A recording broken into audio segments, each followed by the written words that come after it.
Thank you all for joining us. It feels so good to be back. We're ecstatic to share how we're delivering new levels of simplicity and connection across the products you use every day. You're going to hear the latest on augmented reality, Android, Chrome. And connection across the products you use every day. Augmented reality. You're going to hear the latest from augmented reality.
Right now we can just sit here and be with everyone. Like, look at this connection. It's stronger than your Wi-Fi at home.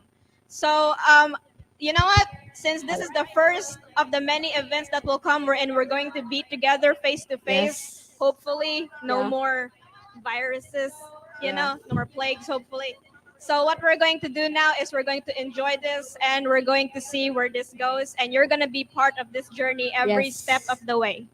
So, with that feeling of going back to the roots, this Google I/O Extended 2022 is made possible by GDG Bacolod with our friends from GDG Baguio and GDG Cagayan de Oro, with special partnerships by the Department of Computer Sciences, Information Technology, and Entertainment and Multimedia Computing of University of St. LaSalle, Bacolod, Taraki of the University of the Cordilleras, and InnoViews Solutions Incorporated.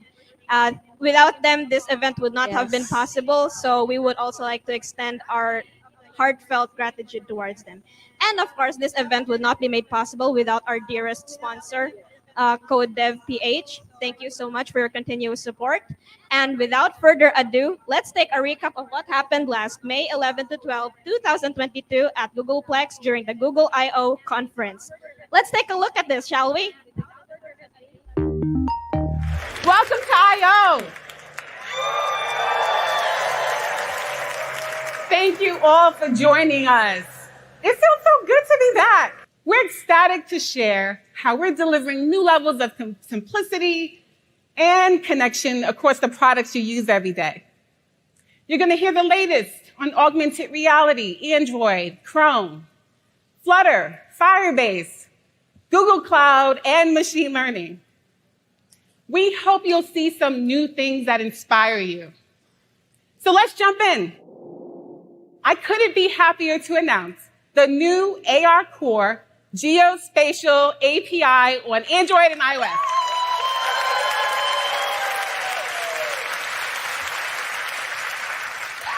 At no cost, developers can easily create immersive experiences by placing AR content at real-world locations in 87 countries without having to be there. With close to 500 million cars, TVs, watches, laptops, and tablets running on Android, people expect apps to work seamlessly across these devices. To help you build beautiful Wear apps and follow our best practices, today we're announcing the beta of Jetpack Compose for Wear OS.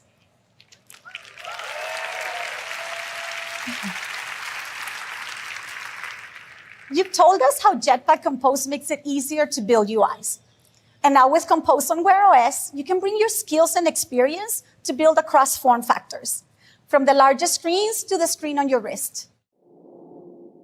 This year, we are going big on large screens and tablets. With Android, you can build a single app that runs on a foldable, a tablet, and even on Chrome OS. And in Q1, we saw active users approaching 270 million on these devices. So there's a great opportunity to connect with people using larger screens. I'm really excited to show you how modern Android development comes together. Here's a demo of some of the updates you can find in Android Studio. These updates are designed to make it easier for you to build high-quality app experiences on large screens, taking advantage of Jetpack Compose. Let's jump in. Let me go to preview devices that I've created. And now let me zoom out a little bit. So instead of one device, I can now see my layout inside of a tablet, large screen, and foldable. Now, we kind of heard from you that's kind of a pain point to do iterative UI changes with Jetpack Compose. And at all costs, avoid doing full builds. So something I'm excited to show you that solves this problem is Live Edit. So let's try it out. So let me change this in real time with Live Edit to get to the right design pattern that we want. So let's change this from 200 to 360. And there we go. Perfect. Across devices and operating systems, the web's there for you. It's an open, inclusive platform that makes sharing and collaboration easy, with over 4 billion people just a link away. And in the latest Chrome release, we just added a new experimental performance insights panel that provides rich contextual guidance right in your code on how to improve your vitals, making it a great companion to web.dev. And as the web gets more powerful, companies like Adobe are using WebAssembly to easily bring their existing code to the web, where they can re-envision their experiences on the platform. Soon, WebAssembly is gaining support for managed programming languages like Java, Kotlin, and Dart. Today, we're introducing Flutter 3.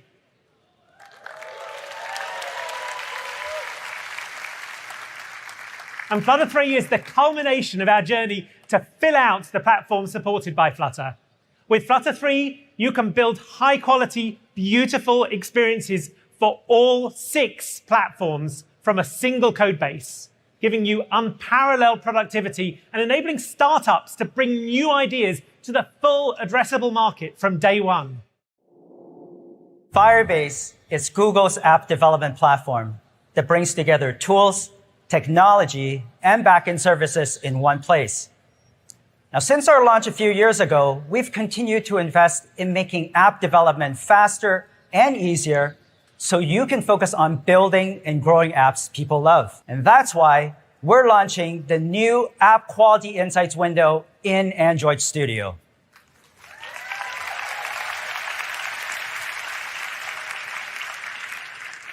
The App Quality Insights window helps you discover, investigate, and reproduce issues reported by Crashlytics within the context of your Android Studio project. I can select a crash to see the stack trace.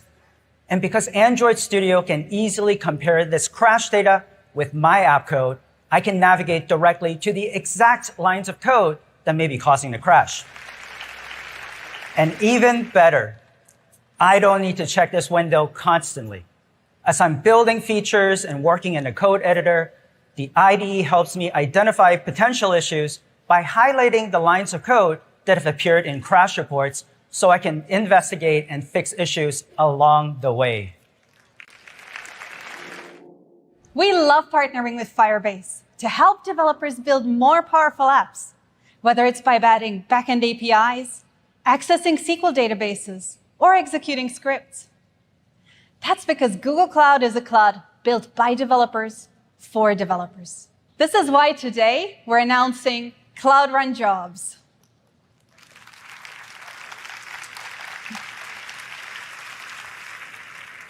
With Cloud Run Jobs, you can execute code to completion on the same highly scalable Cloud Run platform, only paying when your jobs are executing without having to worry about managing infrastructure.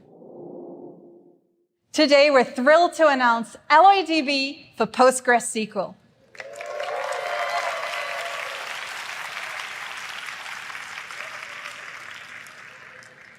A new, powerful relational database from Google Cloud that's fully PostgreSQL compatible. AlloyDB has high availability, and our own performance tests show that it's more than 4 times faster than standard PostgreSQL for transactional workloads. Google's machine learning ecosystem covers everything you need, from the data that gets the ball rolling to training, deployment, operations, all while providing the tools to keep responsible AI top of mind. And we've made sure that anywhere you can execute code, you can execute ML. Whether it's in the cloud, browsers, Android, iOS, even embedded systems and microcontrollers, all from the same code and with open source tools and frameworks. The future of AI-assisted coding requires understanding the relationship between code and text. We all love well-documented code, right? That's why we're thrilled to announce and invite you to join the new AI for Code Challenge. It's launching today on Kaggle in partnership with X, the Moonshot Factory, so that you all can try your hand at training models to understand and match documentation inside Python notebooks with the related code blocks. So thanks again for joining us, and please enjoy your time at I/O.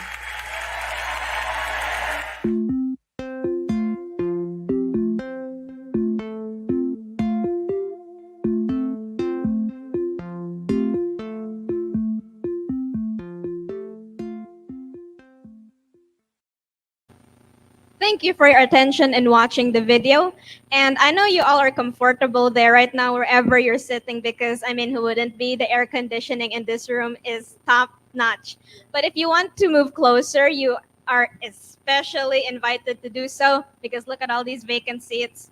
But if you're also good with social distancing, then yeah, you could do that too. So Yeah. Alisa, I'll let you take the floor again. Yeah. Thank you again, everyone, for your attention. Yeah, and I know everyone is now so excited to hear our awesome speakers. But I assure you, papunta pa lang tayo sa exciting part. But another exciting part being here with GDG is the GDG solidarity with the different parts of the Philippines. And with that, why don't we give a shout out to our friends in GDG Baguio and GDG Cagayan de Oro, who are also with us virtually. So let's first say hi and give us your energy for our friends from the City of Pines, Baguio City. Hi. How's everyone doing? Oh, they look so happy. Look at that. If Yeah. only. Yeah. Yeah. Again. Yeah, I mean, look at them. They're looking at us. I feel nervous. Okay, next, show us your energy from the City of Golden Friendship, GDG Cagayan de Oro. Woo! Raise your arms. Energy, energy. They hardly slept. So, I mean, Yeah. technically, if you're a developer, do you really sleep? Is Amen. sleep even a part of the vocabulary if you're a developer? The fact that they can even stay awake at this point is a miracle. So Yes. let's welcome them again, shall we? Hi, guys. Hi. Energy. Ayan. And again, thank you so much to Van of Baguio City and Estella from Cagayan de Oro for making this event possible. And Connection. also, we'll never be tired of saying thank you also to our sponsors, CodeV Philippines, also our official venue partners, USLS Bacolod, University of the Cordilleras, Innovus Solutions, and other event partners who made this event possible, like GDSC USLS, Department of Computer Science, Information Technology and Multimedia Entertainment Computing, of USLS College of Engineering and Technology.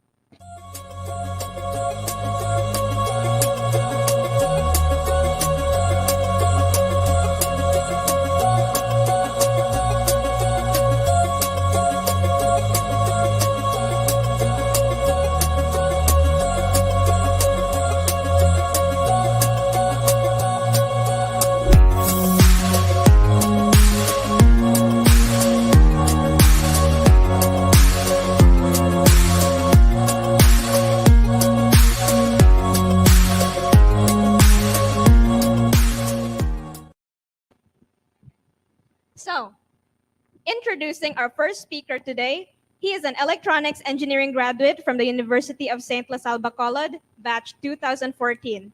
He passed his ECE and ECT licensure exam in the year 2015 with experience in software quality assurance industry for over 5 years. Sana all. He is currently working as a software quality assurance engineer in CodeDev Philippines. In 2018, he was selected as a representative to undergo client software application training in Singapore. Like, sana all again. He is a recipient of FY20 Gantimpala Awardee, Productivity and Quality Champion Award by Accenture. Recently, he also receives the Kudos Award from CodeDev Philippines. Today, he will talk about Introduction to Agile Methodology in Testing. He is Software Quality Assurance Engineer from CodeDev Philippines. Let's welcome Alan Jeffrey Escorido. Give it up for him, everybody.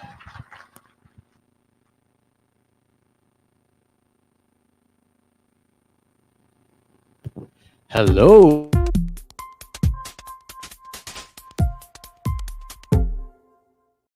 I'd like to start with a thank you. So thank you for this opportunity, and thank you for the team, wonderful team here, GDG Team Bacolod. Can you give them a hand, please? Come on.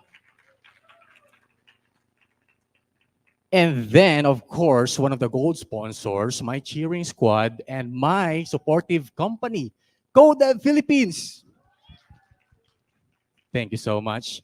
And of course, if merong cheering squad, there's a cheerleader, ano? So can you give a hand to my wife? She's here.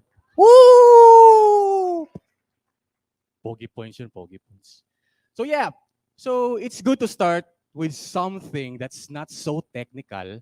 No, I know some of you are sleepy, so wag nating biglain yung mga brain cells natin, ano. So, let's talk about let me adjust this one. Okay. There you go. Let's talk about testing. Testing. You heard the word testing, right? Many times. No? And some of you might find it boring. But no, it's not. No, because testing is everywhere. Wherever you go, whatever you do, what kind of industry you're in, there is always testing. In fact, that fully paid iPhone 13 of yours, iPhone yan, hindi, pero fully paid. Fully paid. Company phone! Wow, amazing. So that phone went through a lot of testing before it went out to the market. Right? And in fact, the components inside, I don't know what components do you have. You might have resistors, integrated circuits, capacitors. But those are manufactured by different manufacturing companies, right? And it went through a lot of process, no? That integrated circuit that you have, it went through, cutting of wafers, die attach process, wire bond, molding, plating. And you know what's the last part? Testing. And a lot of you here, looks like, ang daming students dito, and maybe at this time, most of you are in love. Oh, daming nagsasmile. Yes, meron. But you know what? At some point of your relationship, there's what we call also testing. No? And when there is testing, there is hurting. Agree? But you know what? That kind of testing is a good kind of testing. Why? Because it makes us a better person. Di ba? Naiiba yung perspective mo. No? Parang na-realize mo, ay, mas importante pala yung career kaysa love life. No? Pag nauna yung career, dadating yung love life. So there's good coming out in testing. In short, if there is testing, there is what? Quality. So introduction pa lang yun, ano? But I'm laying a foundation here with regards to testing because most of the time in software development, testing, we neglect the importance of testing because we are more focused in the beauty of building. No? Focus tayo sa build, build, build. And we neglect the test, comma, test, comma, test. So that's what I meant. So I'd like to introduce to you one of the best ways or process, especially in testing. Let's talk about agile testing. Wait, meron palang clicker dito. No? Oh, there you go. Okay. So agile testing has become a critical part of application lifecycle and has had a significant impact on software development, testing, quality assurance. It has also gained widespread of acceptance as a crucial driver for delivery of high quality products. So what are the products we're trying to talk about? So it could be mobile application software, it could be web application software, and desktop applications.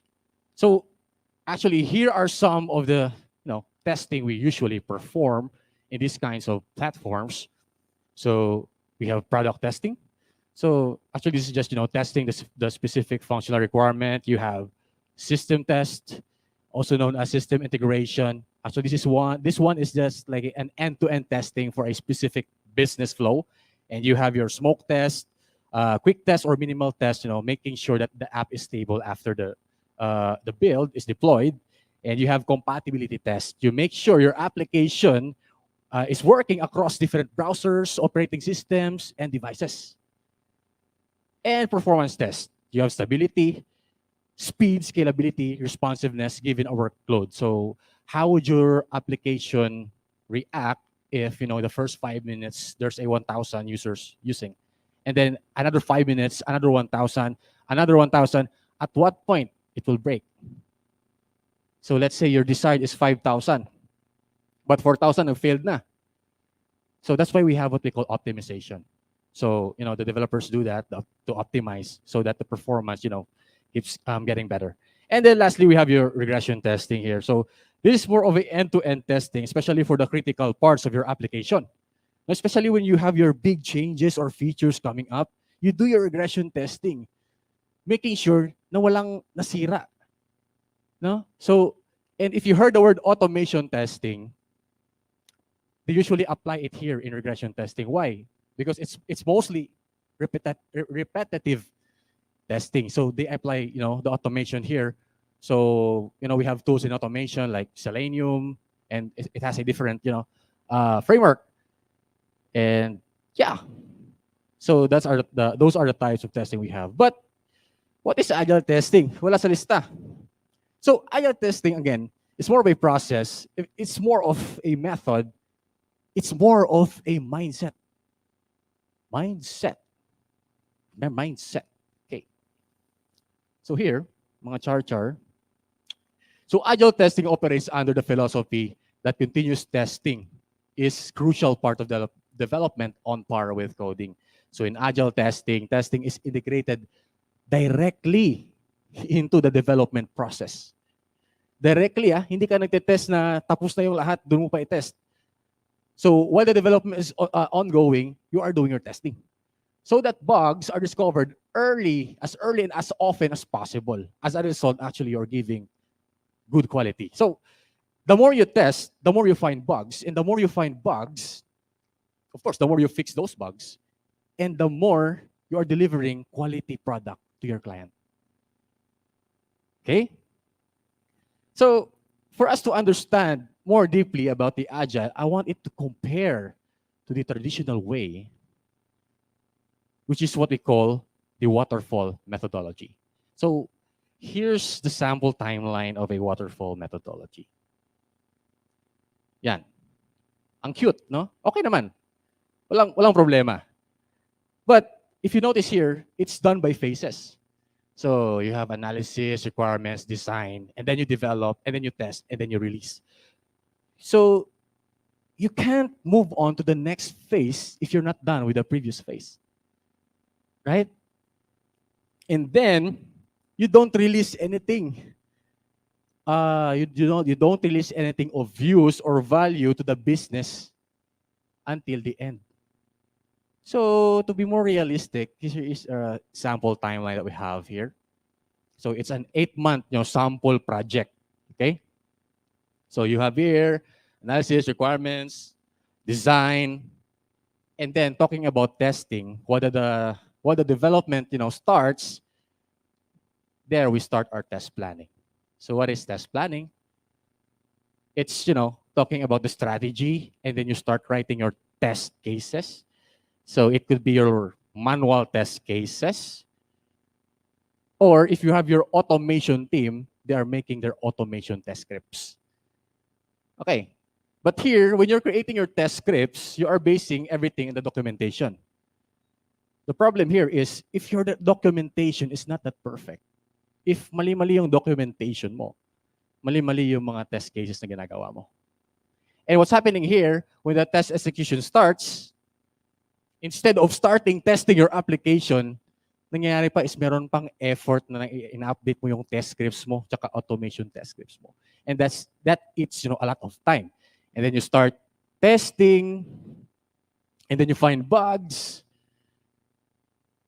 and then you need extra time to fix those bugs. So most probably, malilate mo yung target mo na August. So 2 scenarios can happen here.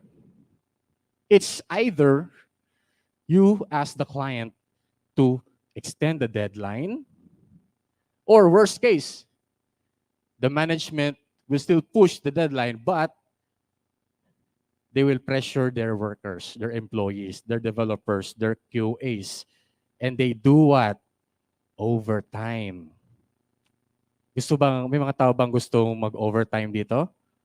Meron ba? Ako, hindi pa ako nakakitang overtime. Yes, I love overtime. Walang ganon. And we don't want that.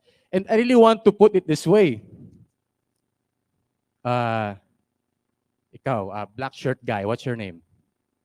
Yes. Kim. Let's say Kim just won 1 million. 1 million pesos. And he knows that 1 million pesos will just be gone in one snap. So he wants to invest it in a bakery. No, because he loves tinapay. And then he wants his bakery, kasi he loves din Disney. No? He wants his bakery to be a frozen theme. So he hired me because I'm an experienced pastry chef. 1 week experience. So sabi niya, Allen, can you make me a cake? And you put the face of Elsa above, right? And your requirement here, Elsa should have white hair, red cheeks, blue eyes, and then red lips. Sabi ko, yes, I can do that. And then sabi niya, bigyan kita ng 24 hours, and here's the budget, 5,000. Okay ko, deal, okay. Magkita tayo tomorrow, after 24 hours, I'll show you the cake. And then fast forward, ginawa ko na yung cake. Okay. Sabi ko, Kim, punta ako dyan sa bahay niyo, no? I'll show the cake. So, here's your very beautiful Elsa cake.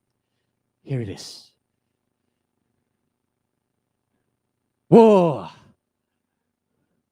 So, sabi ni Kim, Allen, what's this? That's Elsa. You have the white hair, the blue eyes, the red cheek, and the red lips.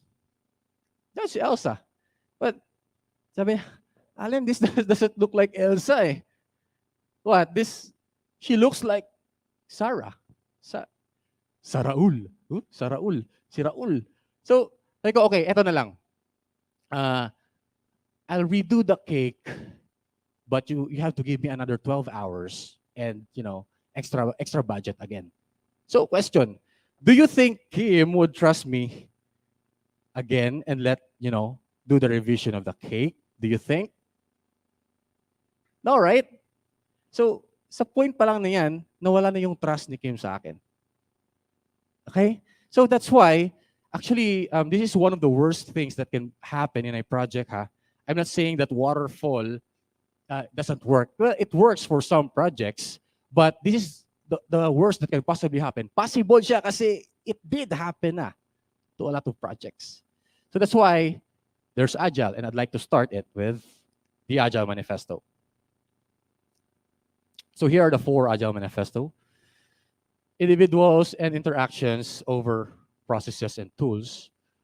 Working software over comprehensive documentation. So it doesn't mean that documentation is not important. It is important, but aanin mo yung magandang mga PowerPoint mo, Word file mo, ano pa ba yan? Mga Excel sheets mo and all, if your software is not working, it's useless. And sometimes, you know what, documentation can follow. And then customer collaboration over contract negotiation. So what do you think was lacking when I was, making the cake? Communication. So I'm just making the cake 24 hours, but I'm not communicating with him. Okay ba to? Yung base, nag-start ako. Yung color ng icing, okay ba? Okay ba? So ano ba yung feedback mo? I didn't do that. And then here, responding to change over following a plan. So I was following the plan, given the requirements by Kim. So stick to plan ako. But because there's no communication, there was no room to respond to any change. Right? Gets? Okay. So here's the sample timeline for the Agile methodology. So actually in Agile, there's 2 things. You have Scrum and you have Kanban. But I'll share you about the Scrum. Oh, it's vertical. You have everything in vertical, and this is your time. So this is how it's done. There. So you have a sprint, and you have your product increment. So what's that? Sprint is a time box. Usually it's, 2 weeks, 1 month. It depends sa planning nyo ng project nyo. And then what is a product increment? So product increment is a potentially shippable vertical slice of solution that is created as part of a sprint time box. So first sprint pa lang, you are giving something, or first 2 weeks, or first month, you are showing something to the client that gives value already. And from there, you can take some feedback, anong need mo i-change, and when you move on to the next sprint, you can apply those, changes that needs to be done, and still you can add the additional features needed to implement. And additional, if there's bugs here in sprint 2, you can defer it and move it to sprint 3 and fix those bugs, do the changes, and add the additional features. So speaking of testing, I'll show you how it works in Scrum. So here is the Scrum process framework. So here you have your product backlog. So you have a list of items that needs to be developed and needs to be tested and needs to be delivered, and it's prioritized usually by your product owner. And from there, you have your sprint planning. No?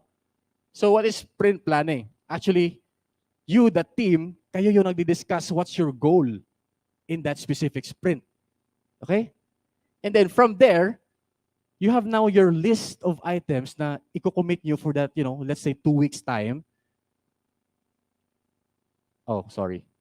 So you have there your sprint backlog. So these are not the items that you work nyo within that 2 weeks. And then what is the one Scrum team? What's that? So it's either, it's composed of 1 Scrum Master and then maybe 4 developers and 2 QAs. So it depends, no? It depends din sa team nyo. And let's say daily Scrum, it's a daily meeting, updates, quick updates. Sinasabi na, ano yung ginawa mo yesterday, anong ang gagawin mo ngayon, at ano yung mga impediments mo. So actually, the role of the Scrum Master is to remove those impediments, no? And then let's say, fast forward, na-build nyo na lahat, na-test nyo na, pass na. So ito na yung product increment nyo na ready for release. And then you have your sprint review or sprint demo where you show your product to the stakeholders or to your product owners. And then here, you have your sprint retrospective. So this one, you discuss, what went well to that sprint, what didn't go well, and, yung mga suggestions. So this is for improvement. So this is like, fast forward in sa timeline. No? So you have everything here in one sprint. And then this is the sample timeline. You have, start a sprint. You can have your sprint planning here. And then you have your daily scrum meeting. And actually, you can insert, sprint grooming either once a week or once in 2 weeks. So sprint grooming actually is a meeting that you prepare what items you are commit for the next sprint. No? And then here, week 2, and you still have your grooming. And then at the end of sprint, let's say pass lahat, you have your sprint review and your retrospective. So, going back sa cake ni Kim, if I did this, if kung ginawa ko yung cake in every 4 hours, I call Kim, video call na lang, and eto na yun, yung start. Eto na yung, ganito na kalaki yung circle, yung base niya. And then he said, pwedeng palakihan konti. And then the next 4 hours, ganito yung ka-blue, yung icing. Sabi niya, pwedeng ipa-light na lang ng konti. Ganun. And, we keep doing that every 4 hours. And after 24 hours, maybe your cake would look like this. O, di ba? Ang ganda? Compare mo naman dito, no? Wow. Grabe. Elsa din to. Pero ang weird, no? Siguro ito, if you look at this, you can hear this singing, let it go, huh? Ito, if you look at this, parang na-imagine mo, nagkumakanta ng, let the bodies on the floor. Let the bodies on the floor. O, di ba? Rock and roll eh. So, let's talk about, there are a lot of types of testing, again, in agile testing. So, I want to share to you about the BDD, or the behavior-driven development. So, what is the goal? So, the primary goal of BDD is to solve the problem of communication between the business, the development team, stakeholders, etc. So, meaning you make it simple. When you make your test scenarios, you make it simple na kahit 12 years old, she can understand. I mean, what needs to be done in that, testing. So, this is how you write a test scenario in BDD. You have this, you use this given as your context and, further context when yun yung action mo. And then end, further action, then is your outcome. And, on and on. So, you have your sample acceptance criteria. Tingnan natin, no? So, let's say, ito yung isang requirements ng application mo. Let's say, LinkedIn, no? And as a new user, si John, I can register a new account on the homepage so that I can access LinkedIn. No. So, this is how it looks like when you write a test scenario using BDD. There. Given John is on LinkedIn registration page, when he enters all the required registration information and he hits join now, so then is your outcome or result, his LinkedIn account is created. And he is directed to the profile creation page, and his confirmation email is sent. So from here, you have your high-level test scenario, and you can convert this to more specific, test steps. But this, if you present this to your, clients, stakeholders, they understand ano yung goal ng item na to, no? And speaking of testing, I told you that you can convert it to more specific. Like, for example, when he entered all the required registration information, it could be, he entered first name, full name, last name, all the details for registration. So you can convert that to more specific test cases. Okay? And then, out of all, I discussed earlier, so I'd like to share to you what are the principles that we can get. So here, these are more, one-liner na I'll run through to you guys. So you have your provide continuous feedback. So if you meet time to time, or if you present time to time for to your client, you get some feedback, di ba? And then deliver value to the customer because you are delivering what they want. And you know what? Kasi nowadays change is constant, no? I mean, sometimes you have your requirements at the start, but it's changing. The mind of your client is changing kasi everything is changing, especially in technology. And then here, you enable face-to-face communication. So again, you have a lot of meetings, you do your daily scrum, you have your sprint review, sprint planning, retrospective. So face-to-face in a way siguro na Zoom or Teams, Microsoft Teams, ano ba yan, meeting nyo. Kasi most naka-work from home na ngayon eh. And then you have your practice continuous improvement. So if you have your feedback, of course. Oh no, sorry. Talking about continuous improvement, so this is more on the retrospective. You are determining what went well, what didn't go well. And when you list that what didn't go well, you make an action item to improve your next sprint. So that's continuous improvement. And then respond to change. So when you have continuous feedback, you can respond to change. No? Pinag-uusapan naman yan kung anong priority. Meron namang mga changes na hindi dapat And meron ding changes na dapat gawin. And then self-organize. Because again, you do your sprint planning. The team is deciding what to commit based on the priority. And then here, focus on people. Why? Because you are one team. Hindi competition to. I mean, mali ng isa, mali ng lahat. I mean, when you compare in the old ways, we have a separate development team and we have a separate QA team, and most of the time, nag-aaway. No? Bug to, sabi ng developer. Hindi yan bug, fix na yan dito. Fail dito sa test pero fix dito sa side ko O yun nagka-quarrel na Nag-aaway. So walang unity, Hindi yun political na word. So yes, I'm about to end. And if you're working on a team, and if you're a student in the future, you want to work with a team, so I want you to be like her. So who's this? This is Tinkerbell. Tinkerbell, she's not perfect. No? I mean, meron naman siya mga bad traits, but of course, meron naman siya mga good traits din. So why, if you work in a team, why be like Tinkerbell? Because Tinkerbell is loyal. Loyal, we want loyal, of course, in life. Diba? And then, her devotion to Peter remains unchanging, constant. And lastly, she let others fly by her pixie dust. So, Tinkerbell is what? She's a team player. She's a team player. And then, don't be like, who's this? So this is over Tinkerbell. So, tignan nyo, nag-overthink. Diba? So don't be like over Tinkerbell. Why? Because she always overthinks. I mean, I'm not saying overthinking is bad, but there are ways, we overthink in a bad way. Oy, na-promote yung kasama. Parang ang dami ko namang ginawa, ba't siya na-promote? Diba? Parang ganun. Ano kayang gagawin ko para ma-demote siya?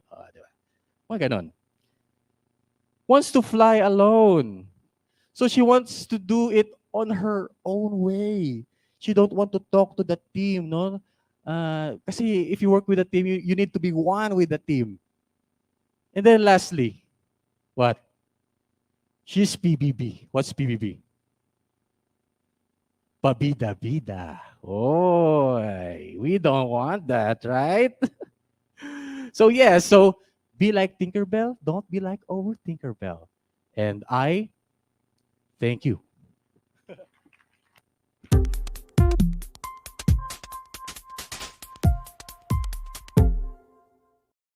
For that entertaining, engaging lesson, not only about the tools used in professional production of quality services, but also lessons on life in general. I think it's safe to say that our audience here has a better understanding of agile methodology, now that you relate it to simpler things. And I feel like everybody should have the chance to explore what they want, but also be aware that there are processes behind the successes that they see featured every day in terms of the world of our fast-growing industry. So thank you so much again for your presentation, and we are so glad to have you here. And right now we are open to question and answers, and we are going to be asking our Bacolod correspondent Vien. So scour the crowd for questions, man. If anyone has a question, raise your hand. Let's go. Don't be shy. Shyness is not allowed here. This is on. Oh, Oh yeah, it's on, all right. Okay, so good afternoon, everyone. As Bianca said, Yeah. we can do this two ways. One, you can raise your hand, I can go to you, or second, you can come to me, or we can meet halfway. So anyone, questions for our speaker? One question, Gcash, Gcash. Let's go. Let's go. No questions? Go to them, Vien. Force them to have a question. Matokso ta. How about here? Anybody have a question? What about you? You're pointing. Come on, Vien, pick a victim. Here? How about you in the white shirt? Let's go, let's go. Don't be shy, don't be shy.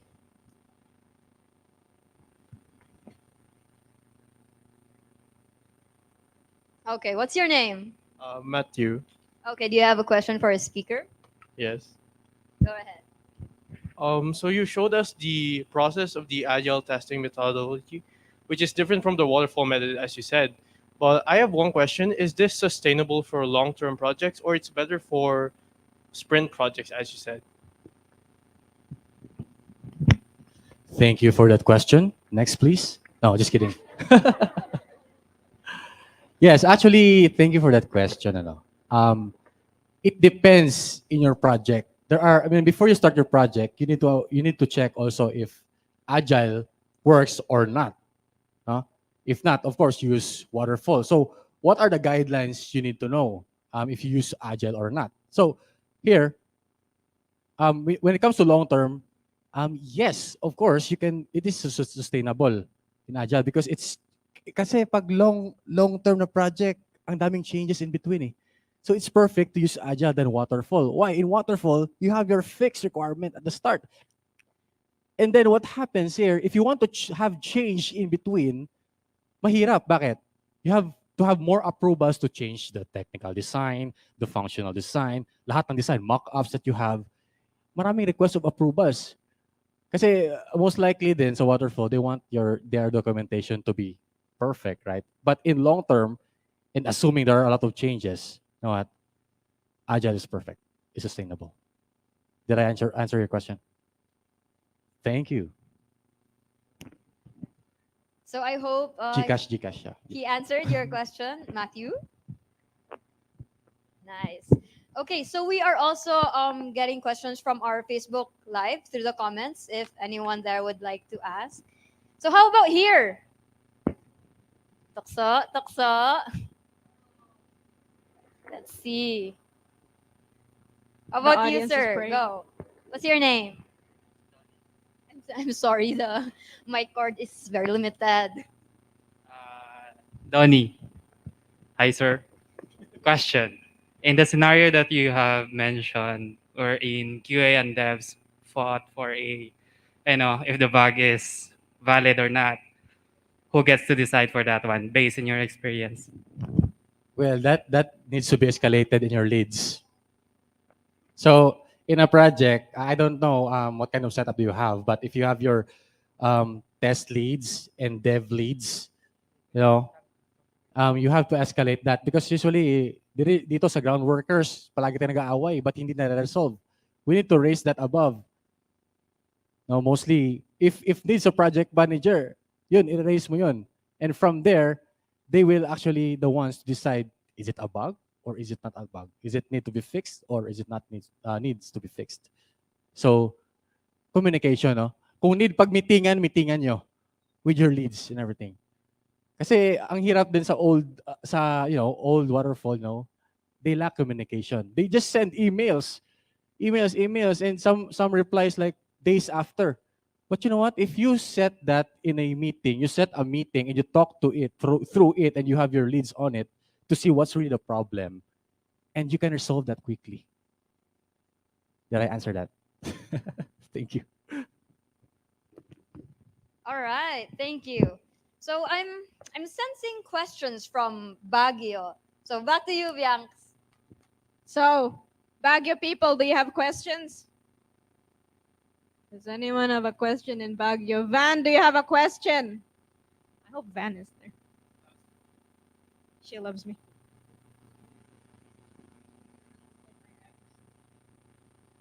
Ah. Is there one? Oh my god.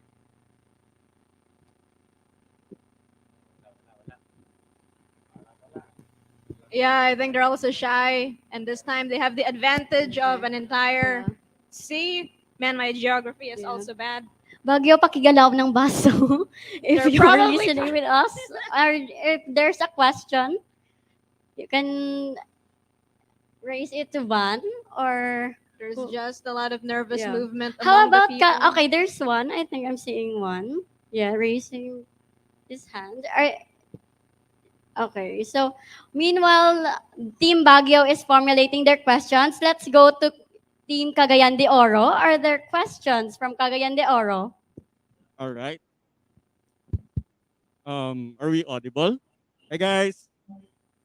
Hello. Hello. Yep, we're Yeah. here. Hi. Hey, they're we've got one question here in Cagayan de Oro. Sir, naririnig ba kami? Yes, yes, we're hearing you yeah, we live can hear and you. loud and clear. Yes, so clear. Ito po. Good afternoon.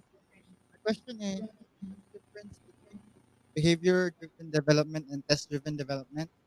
And can you apply TDD on BDD, which is more agile as well? Okay, so sorry, can you repeat the question? Yeah, like more clearly. Yeah. Okay. What is the difference with behavior-driven development and test-driven development? And which is Oh. more agile? Nice Yeah. question. Okay. What is the difference of test-driven development and behavior-driven development? So thank you for that question again. Actually, they're more like the same, but in test-driven development, in a project, when you do you have your requirement and you do your acceptance criteria, right? Those are the list of your requirements. Saan ba yung camera? Ayan. Those are the list of your requirements, and from there you're creating your use case from the gathered information by your team, you, the product owner, the stakeholders, and you create those lists of use cases or test case. Meaning, you can create your test case even if wala pa yung coding, hindi pa nag-happen yung coding, hindi pa ginagawa yung build, di ba? But the difference in BDD is the same. You just make it simpler by using those, given, when, then, and. So from test-driven development, you want to make it simple, you make it BDD, so you use those words in creating your test scenarios. Yeah. Thank you. Thank you. Gcash. Tatlong Gcash na yun, ha? Tatlo. Okay. If there is no one else from Cagayan de Oro, and we'll get back to you later, we're going to do a take 2 for Baguio. Baguio people, don't even try to hide this time. Van knows where you are. Ask your questions, please. Oh, okay. There's a question from Baguio. Let's hear it.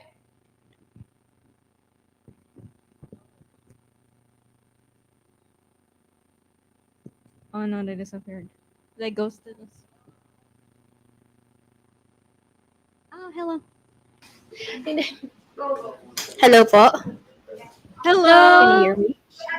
Ah, Okay, yes, we can so hear my question is usually, for an example, a common problem in project is that the client always wants to change a lot of things in the projects, even at the cost of a deadline that they set up. So how will you be able to compromise with the client if they want to change a huge chunk, or if they want to redo the whole project because they saw something better, or they have changing needs. So this is in a very real life sense. How will you be able to compromise with the client if they want to change a lot? That's all. Wow. That's more of a management question, but I'll try to answer, okay? So yes, that's true. There are times that the client wants change, and sometimes this change is a big, big change. So what to do? Resign. No, just kidding. Hindi. Of course, this is more of a management talk. Why? They're talking about the cost that needs, no? Merong cost yan eh. Not just the money, but also the time. And, the management needs to align. But here, let's say in the process, in the development process, usually, the management can say no to the change. Diba? But there are changes that we can perform. There are changes that we can perform. Because if we want to perform these changes, again, look, I'll present to you. Here's the list, the cost. Here's the list or the cost, the time needed to do these changes. Because, alam niyo yun, yung change na gusto ng client minsan is urgent, no? But if everything is urgent, nothing is urgent. And everything takes time. If your development team, there are a lot of factors here. That's why dapat yung management magaling din eh, no? Magaling din mag-sell, magaling din mag-talk sa client because there are factors here, the skills of your developers, of your QAs. It could be you have your newbie developers and it takes time for them to develop this thing. So those are the sample factors. And I'm not really in the management level na, no? But I'm trying to answer it through that. So yeah, that's how I see it. That's how I see it. You talk through things and the management needs to push back if hindi kaya. If your management hindi na po push back, there's something wrong in your management. Yan.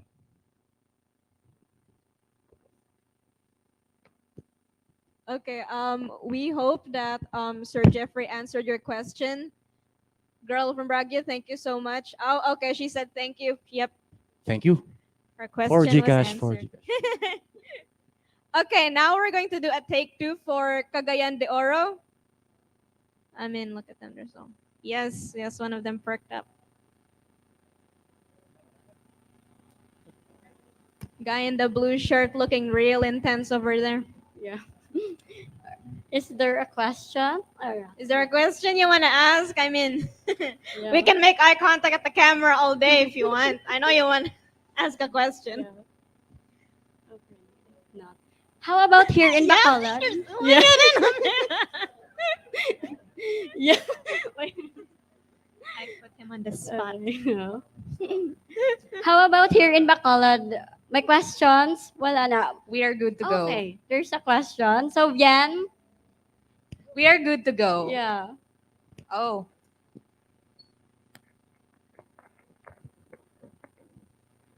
We have here Dairin. Dairin coming in clutch. Let's go. There. That blue guy shirt. Sagad na. Yes.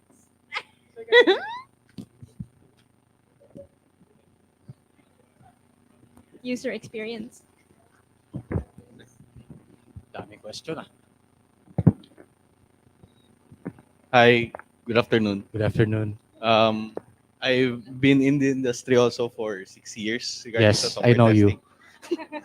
So, yung question ko regarding sa more on how to apply software testing sa agile testing. So, since I've been with the industry for 6 years, so I've had experiences with the agile methodology wherein in a sprint, sabay yung manual tsaka automation. So, it would squeeze out yung effort. So, medyo mababurn out kasi yung mga developers or QAs, whatever we call it.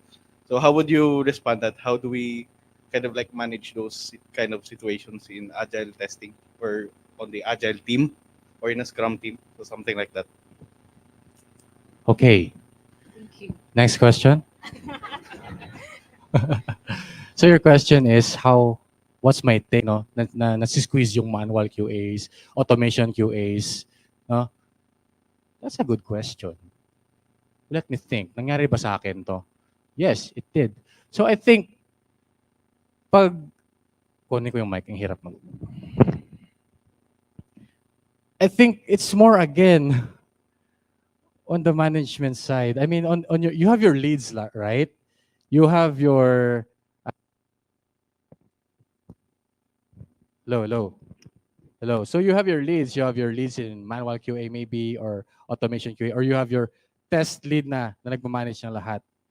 And sometimes the burnout happens when the planning is not the planning is not well placed, no? Kasi what's happening minsan pag may sinabi yung sa taas na priority to, kunin mo to. And then, ay, ito priority din pala to. O, kunin mo to. Lahat na priority. Hindi mo na alam kung anong priority kasi lahat priority eh. So it's more of, kasi in Agile, we have product owners, right? And they do put on top of their list what needs to be done first.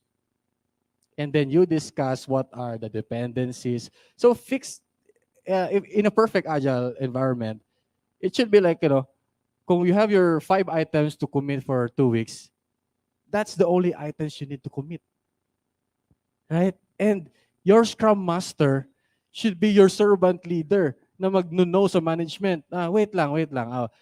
Nag-discuss na kami ng team ko eh. Ito yung kukumit namin. Ba't may papasok ka pa? So, ano ba yan? So, are you willing to compromise some of those features para papasukin mo to yung mga bago na required mo?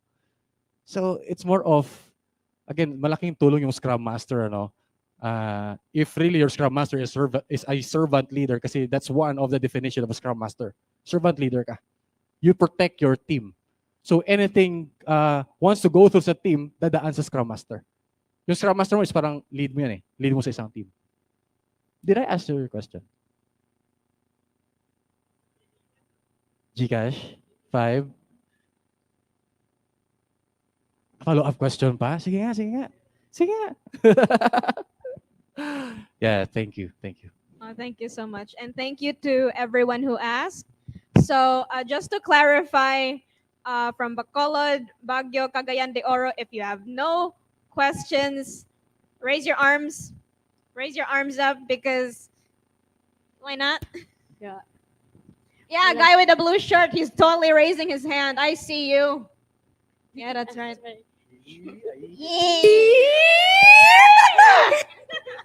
Okay, so thank you again so much for your active participation. And thank you again, Sir Al.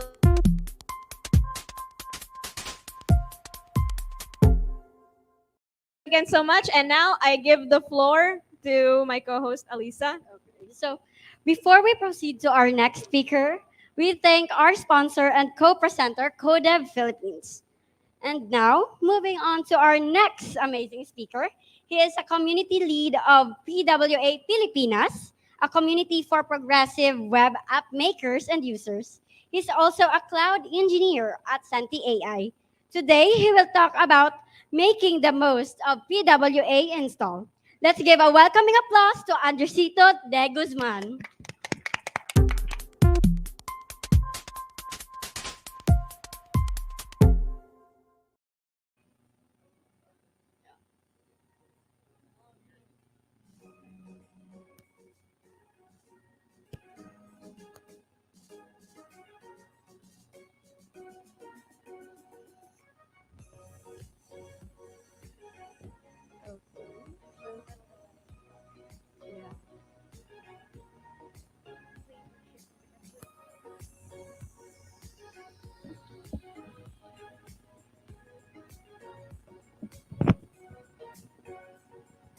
Hello.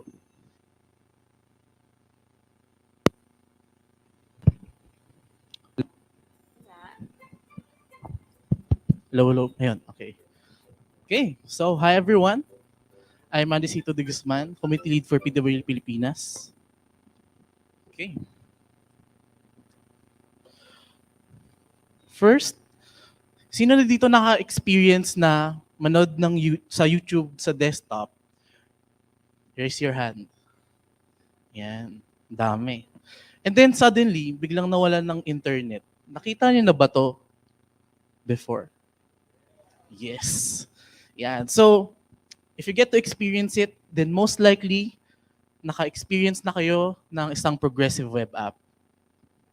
So, i-discuss ko lang saglit kung ano yung PWA. So, ang progressive web app po ay yung typical na web app, kagaya ng youtube.com, facebook.com, pero meron na siyang native app functionality. So basically, PWA or progressive web app are your typical web app, pero meron na siyang progressive enhancements. Yeah. So, given that sumikat, 'di ba, yung Android tsaka iOS, naging sikat na din yung mga native apps. So, ano bang maganda about native apps? First is that it speaks yung native language ng smartphone. So, nagko-code ka in Java or Kotlin or Swift or Objective-C, right? Pangalawa, it allows installation. So, pwede mo siya i-install and pwede mo siyang gamitin offline.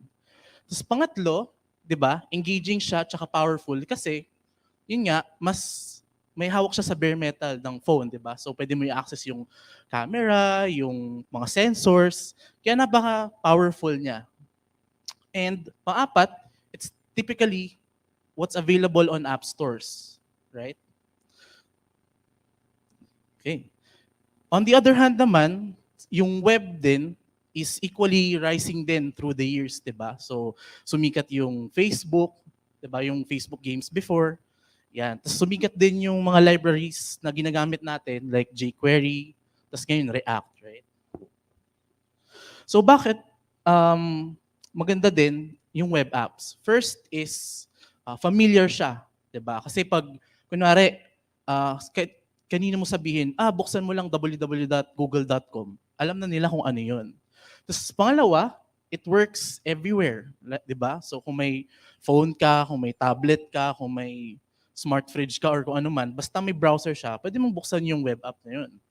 And third is that it's easy to share, 'di ba? So kung gusto mo i-share yung link na 'yun, pwede mong i-send sa friend mo or QR code, pwede ipascan mo lang 'yun, mas-share mo na siya. And pang-apat naman is that it's equally engaging, 'di ba? Kasi kunwari youtube.com, so pwede ka manood ng iba't ibang video, content, 'di ba? 'Yon. So given that, no, recently, no, sumikat yung idea na paano kaya kung pagsamahin natin yung mga good features ng isang native na app at saka ng mga web apps. Ayun, kaya nagkaroon ng progressive web app. So tignan natin yung ilan sa mga key features ng progressive web app. So una, yan yung most requested is pwede siyang gumana offline. Tapos pangalawa, pwede siyang i-install, 'di ba? Kasi pag website lang minsan pag nawala na sa history mo, wala na, 'di ba? So ngayon, pwede mo siya i-install. So pwede mo siyang balikan. Sana lahat pwedeng balikan. So pangatlo, engaging din siya kasi 'di ba? Meron siyang push notifications ngayon. And pang-apat is smaller siya than most native apps kasi unlike 'di ba kasi nasanay yung ibang developers na native naman to, so sama lang sila ng sama ng mga assets. Pero pag web, 'di ba? Inisip natin yung performance kasi gusto natin mag-load siya agad. And pang-lima, yan, pwede natin siya i-share, 'di ba? Through URLs. And pang-anim, given na web app siya, so pwede natin siya i-search sa mga search engine kagaya ng Google. Okay, so ano ba yung building blocks ng isang progressive web app? So syempre, unang-una dyan, no, kailangan meron kang web app, 'di ba? So pag walang web app yun, P na lang yun, progressive lang. So pangalawa, kailangan secure siya. So dapat naka-TLS siya. So dapat naka-HTTPS siya. Actually, requirement na yun ngayon. No? So karamihan ng website ngayon, pag HTTP, red flag na yun. So kailangan secure na siya by default. And pangatlo, meron tayong web manifest. Mamaya sabihin natin kung ano yun. Tsaka service worker. Tapos, yun, may PWA siya. Pero kung gusto niyo pa siyang gawing mas powerful, lalagyan niyo siya ng mga modern web APIs. Pero syempre, based dun sa use case, baka naman ilagay niyo lahat, di ba? Okay, so tingnan natin itong una. Ano ba yung sinabi ko kanina? Yung manifest. So itong manifest na to, if nag-app development kayo, di ba, merong parang manifest file na nandun yung pangalan ng app, yung mga icons. So ngayon, sa web, meron na rin ganun. So doon yung ilalagay yung mga metadata ng progressive web app. So ito yung itsura niya. So parang JSON file lang siya. So diyan nakalagay yung name, short name, yung mga icons. So kailangan mo ilagay kung nasaan yung icons na yun, kung anong size, kung anong type, etc. Okay, so next naman is yung service worker. So ito naman, JavaScript file siya na siya yung nag-aacta sa middleman. So meron kang client or yung phone or kung anong device yun, tapos meron ka nung server. So itong script na to is nasa client side siya. Siya yung bahala na mag-handle ng request. So ang kagandahan nito, given na siya nag-handle ng request at nasa client siya. So for example, nawala ng internet. So yung script na yun, pwede siya mag-take over para kukunin ko lang sa kung ano may nakastore sa phone, yun yung ibabalik ko. So pwede siya gumana offline. So siya yung basically nagpapagana ng progressive web app natin offline. Ayan. So ayan no, ito yung sample ng isang service worker. So ililista mo yung mga assets mo, and then ilalagay mo lang, kunwari in-install mo siya. So ang gagawin mo lang is i-store mo yung assets mo doon sa cache, gamit yung cache API. Tapos, pag nag-fetch ka naman, kung kunyari kumuha ka ng picture, pwede kang mag-decide kung gusto bang kunin sa network or kunin sa cache. So dito mo siya ilalagay. Ayan. So bakit siya tinawag na progressive web app? So una, gaya nung sinabi ko, 'di ba, na ginawa siya na may progressive enhancement in mind. Ibig sabihin ng progressive enhancement is meron ka ng original na web app, tapos ngayon gusto mo siyang dagdagan ng bagong feature. So ilalagay mo siya isa-isa. So pag hindi siya available, babalik ka lang dun sa kung ano yung meron dati. And pangalawa, isa pang dahilan kung ba't siya tinawag na progressive is kasi parang progressive yung journey ng isang web app. So tingnan natin kung ano ba yung ibig sabihin ng progress. No? So progress by definition is like to move somewhere, to move forward to a certain destination. Ayan. So ito yung progress ng isang web app. No? So medyo iba siya kumpara sa native app na alam nyo. Una kasi, di ba, parang website. So bubuksan mo siya on a browser or i-scan mo yung QR code or buksan mo yung link. Para lang siyang any website, any web app. Nasa isang regular tab lang siya, wala siyang superpowers. I mean, meron siya superpowers pero hindi pa siya, right? Parang kagaya lang siya ng any other website. Pero yun nga, built-in na sa kanya yung ibang katangian like yung secure, being secure, pagkakaroon ng service worker, manifest, tsaka responsive design. So pwede siya into any form factor. So after naman nun, syempre habang lagi mong ginagamit yung app na yun, syempre, napapansin mo na parang mas importante na sa yung web app na kunwari, nag-try ka lang once, kaya e-commerce siya, tinry mo muna. Right? So, pwede mo muna siyang gamitin multiple times, tingnan mo muna kung okay sa'yo, and then, if you find it useful, pwede mo siyang i-install or i-keep na. Right? Tapos, pangatlo naman, yun, given na in-install mo na siya, pwede mo na siyang buksan sa phone mo gamit yung app launcher. So parang feeling mo up na din siya kasi pwede siyang gumana offline. At saka para talaga siyang first class citizen sa phone mo kasi pwede mo i-clear yung data kagaya ng ibang apps na nada-download mo sa App Store. So ito yung sample, no? So kunwari, ayan, so pwede i-open yung site na yan para ma-track yung train ride. So example, no? May progressive web app kayong gustong subukan. So buksan yung link or scan yung QR code. Tapos, ang kagandahan sa progressive web app, kumpara sa native app, is kailangan muna na, di ba pag native app, kailangan muna siya i-install. Pero ito, given na web siya, mag-open siya agad. So, pwede mo na siyang gamitin, pwede mo siyang subukan. Ngayon, pag nagustuhan mo siya, pwede mo na siya i-install. You can install it already.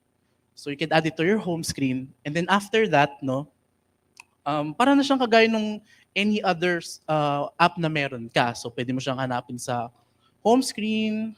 Pwede mo siyang, ayan, so pwede mo siyang i-close. Parang native app lang din. Yan. Okay. So, as I've mentioned nga kanina, no, installation is isa sa mga key features ng progressive web app. Ayun, basta meron ka lang nung web app, of course, dapat secure, dapat may service worker, tsaka manifest.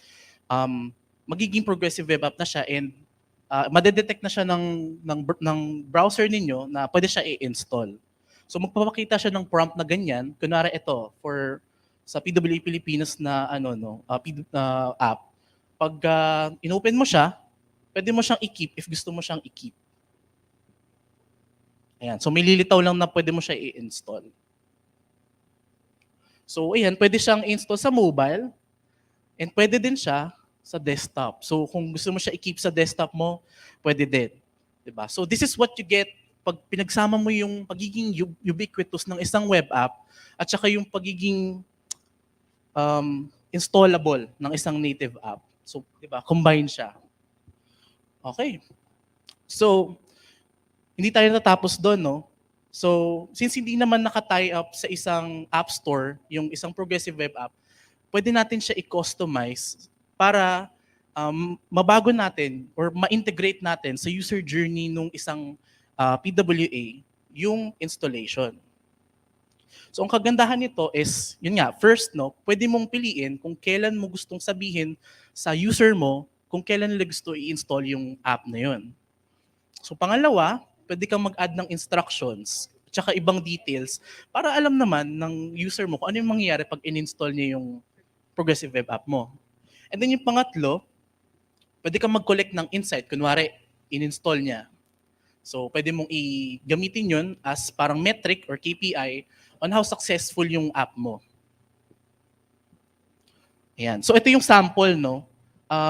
Meron ka lang ditong event listener na bago ipakita yung prompt. So, i-handle mo lang yun. So, magpakita ka lang ng sample na interface, tapos pag kunwari may custom button ka doon, edi i-trigger mo na i-display yung prompt. So, nasa sa'yo yun. Diba? Unlike native apps na, wala, kailangan mo na install muna.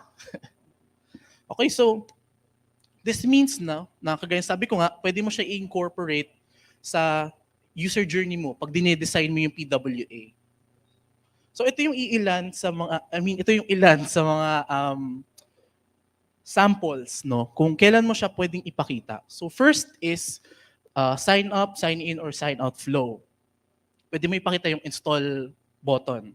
So maganda to kapag gusto mo bigyan ng option yung PWA users mo na mag-login, na-install siya bago sila mag-login, or after nila mag-log out. Yan, para pag-stay sila or buksan nila ulit. So next one naman is pwede mo siyang ihalo sa feed mo. So maganda to pag kunwari yung ginawa mong PWA is para siyang may feed, para siyang social media na may feed. So kunwari ginagamit lang nila yung kunwari 9gag or mga ganong site, no. So nagsuscroll sila sa PWA mo and then nakita nila yan, sabi nila, ay wow, mukhang useful to ah. So pwede nila i-click yung install. So actually mas effective yun na 'di ba, at least alam mong engaged yung audience mo or yung users mo. Kaya nila in-install yung app. So mas may timbang or may weight pag ginamit mo tong install as a KPI, parang ganun. So next is, yun nga, another one is yung sa navigation menu. So kagaya nung sa sign in, no, pwede mo din siya i-add. Yun. So para may konting heads up, like gusto mo ba ako i-install, ganyan. Wala namang sapilitan, kagaya ng native. So kung kailan mo lang gusto, baka lang naman, maisipan mong install ako. So pwede mo siya ilagay dyan. And so ito siguro yung pinaka-unique dito, no? Pwede mo siyang isama yun nga, sabi ko pwede nyo siya isama sa user journey nyo, no? So for example, yun nga, e-commerce. So bili ka muna ng ano bang gusto mong bilhin, di ba? Pang regalo siguro. So after mo siyang bilhin, pwede mong i-remind yung users na, uy, congratulations sa pagbili. Ngayon baka gusto mong i-install ako para pag itatrack mo yung order mo, madali mo akong makita. Diba? So, mas integrated yung installation experience ngayon na pwede natin siya ilagay sa user journey natin. Okay. So, actually, may mga updates na dito sa PWA para maging mas rich yung install experience para sa mga users. Though ito medyo in beta pa, pero it's good na integrate na natin siya ngayon. So una dito, 'di ba, ito yung OG, 'di ba, na pagka installable siya, papakita siya ng install button ganyan. Pero ngayon, no, or in the future, is ganito na siya. So parang app store na din siya, 'di ba? So pwede mo na siyang lagyan ng screenshots, pwede mo siyang lagyan ng description para naman mas ano ba, may context siya pag in-install ng ano mo, 'di ba? Like malay ba nila kung ano yung in-install nila. So para alam din ng users mo kung ano yung gusto nilang ilagay. Okay. So yun nga, no, kailangan mo lang siya ilagay din sa manifest mo kung ano yung mga screenshots na yun tsaka description. So yun, sa screenshots, kailangan mo lang isama yung kung nasan yung file, anong file yun, ano yung size, tsaka yung type. So sa description naman, kailangan mo lang isama kung ano yung description nun. So keep it short, keep it simple, super. Okay, so yun, na-install mo na, yun na ba yun? Siyempre hindi pa, no? Kasi papunta pa lang tayo sa exciting part. Offline. Diba? So, paano man pag naging offline ka? Ito yung isa sa mga most requested features na meron yung native apps kaya gustong-gusto ng marami. So, no worries. Hindi nyo kailangan mag-alala kasi pwedeng i-handle na din to ng progressive web app nyo. Yan. Medyo nawala siya.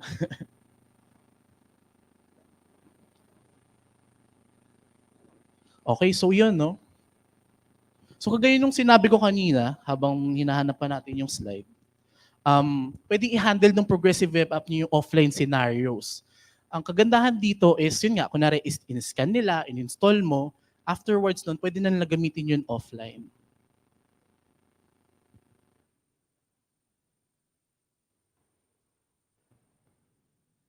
Okay, fast forward. Ayan.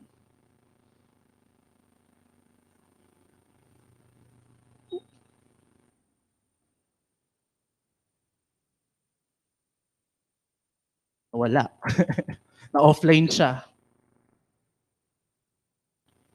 Ayan. So, just like yung sa YouTube example kanina, no, pwede mong i-handle yung scenarios na kunwari, may internet tapos biglang nawala. Yan. So, you have an array of web technologies na pwede nyong gamitin para maging best offline experience ever yung meron yung PWA nyo. Yan. So, magiging maganda experience niya. So, meron tayong service worker, cache API, background sync, tsaka local storage, tsaka IndexedDB. Yan. So, sa local storage, pwede nyong i-store, no? Tsaka sa IndexedDB, yung app data nyo. So, kunwari, list of feeds, list of posts. Yan. So, kunwari, nag-offline kayo. So, kahit offline kayo, pwedeng dito kayo kumuha ng data para ito yung babato nyo sa user. Kahit offline siya, may makita pa din siyang data. Yan. Tapos meron din tayong service worker na pwede natin i-leverage yung cache API para store natin yung image, CSS file, tsaka iba pang assets, no? Para maging less network dependent yung app natin. So actually maganda siyang gamitin, hindi lang for offline actually. Kahit nasa network kayo, no? Para hindi kuha ng kuha sa server yung client. So maganda siya para bumawas yung load sa network and maging mas mabilis din siya sa mga phones. Yan. So pwede din, no? Handle niyo yung pagkuha. Kunwari gusto niyo laging kumuha sa client sa cache, no, ng phone, pwede din 'yun. Kung gusto niyo man from network lagi, pwede din 'yun. Yan. Tapos pwede niyo din siyang i-back natin. Yan. Pwede nyo gamitin itong service worker as parang versioning. No? So, kunwari may version 1 kayo, ito yung first version ng cache ko. So, nagkaroon na update version 2 siya. So, ito yung parang app updates. So, pag kukuha siya ng cache, pwedeng ito yung version 1, so on and so forth. Okay. So, ayan. So, the good thing about this, no, is that may mga tools na tayong pwedeng gamitin para naman hindi na tayo magsulat isa-isa ng mga files na kailangan i-store. So, meron tayong library from Google na Workbox, no? So, workboxgs.org. So, meron siyang iba't ibang tools, no, to help us create yung service worker. And meron na rin siyang parang set of recipes na pwede natin gamitin para kunwari gusto ko network siya lagi kukuha or from cache siya lagi kukuha. So may define na siya. So hindi na tayo mahirapan gumawa. So mas madali nang gumawa ng PWA. Okay. So dito naman tayo, no, parang okay, pwede ko na siya i-install and also pwede na siya gumana offline. Ngayon, pwede pa nating i-enrich yung experience using yung mga modern web APIs. Yan. So, may mga certain types of use cases tayo. Kunyari, chat apps, di ba? Or mga kiosk na gusto natin, pag bukas natin ng computer or kung ano man yung tablet, they would automatically launch. So, the good thing is that given na installable siya, pwede natin i-run on startup yung progressive web app natin. So kailangan lang natin siya enable using yung OS settings nung ating OS para mag-open siya at startup. So pwede na 'yon. Ito naman isa pa, push notification. Yan, no. Good siya, no, to keep your users engaged. Wag lang sobra-sobra kasi nakaka-stress pag puro push notifications. Pero it's actually a good tool para maging updated yung users nyo sa kung ano ba yung pinaka-latest update sa app ninyo without even opening yung progressive web app. So pwede kayong gumamit ng Firebase or other tools, no, other services para magkaroon ng push notification. And the good thing is, so magtatanong, like meron ba nito sa iOS or sa ano, no? So slowly, ina-adapt na yung push notification sa Apple, no? So nag-start na yan sa Safari, sa macOS, and soon, sana, no, sa iOS na din, dumating na din siya soon. Yan. So aside sa notification, sa push notification, no, pwede na din natin i-take advantage yung badges. So ang good thing naman dito is, yun nga, good siya for displaying numbers. Kunwari, chat app siya. So, pwede mo pakita ilan yung nag-message. Yan. Ilan na ba yung taong in-ignore mo ngayong araw? So, pakita niya yan sa'yo. So, kailangan mo lang iset anong number yon. Yan. Okay. And, you know, another one is marami sa atin na gustong ma-access agad yung certain features of apps, no? So, pwede natin siyang gamitin using shortcuts. So, pwede na yan, no? So, kunwari, meron kang, Twitter, di ba? So, gusto mo mag-tweet, gusto mo mag-search. So, hindi mo na kailangan buksan itself yung app. Pwedeng dumiretso ka na dun sa certain action na yun.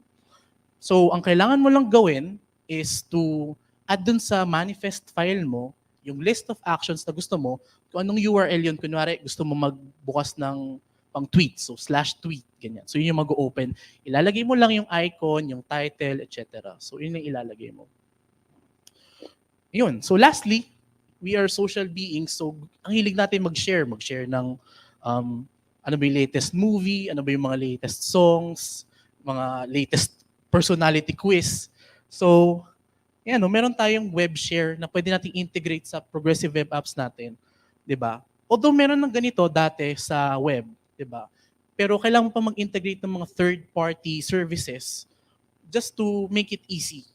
Pero ngayon, mas madali, pinadali pa siya kasi meron na tayong API na pwede nating gamitin. So for example, gusto kong mag-share ng event. So may lalagay lang akong code. Yan, lalagay ko lang URL, text, tsaka title. Tapos ganito na siya, masya-share na siya sa mga social media. Follow on Twitter. And so, eto na, no, ilang reminders and tips. First is, yun nga, create delightful experiences. So, at least, no, let's build something na delightful. Yung gusto yun talaga ng mga user. Kasi, kahit na gano'n kaganda yung app mo, if hindi siya useful, wala din, di ba? So, hindi nila install yun or worst is, i-install nila. And then also, no, for privacy, always ask muna ng permission and better if kaya nyo explain kung saan nyo gagamitin yung permission na yun. And then, next one is, yun nga, add a feature enhancement progressively. So parang gagawin nyo is, given na medyo bago pa yung API, no? So for example, yung share. Pwede siyang i-incorporate na, pero always have a fallback. Just in case na hindi pa siya pwede sa devices na iba. And then, as always, no, lagi nakakalimutan to, always handle your error. Lagi siya i-catch. No? Lagi siyang saluhin. And then show a human-friendly message. cannot stress it enough, please handle your error. Yan. Tsaka, ito na yung bago, handle offline scenarios. Kasi, yun nga, given na laging nadi-disconnect sa internet, it's better if you provide a delightful experience whether online man siya or offline. Ayun, for resources, i-share ko yung slides and other links here sa bit.ly/pwa-io. And if may tanong kayo, andisito at pwapilipinas.org. Yan lang po. And may community kami if gusto niyo matuto more about progressive web app. So PWA Pilipinas, search niyo lang sa Facebook or sa site. Ayan. Yun lang po. Thank you.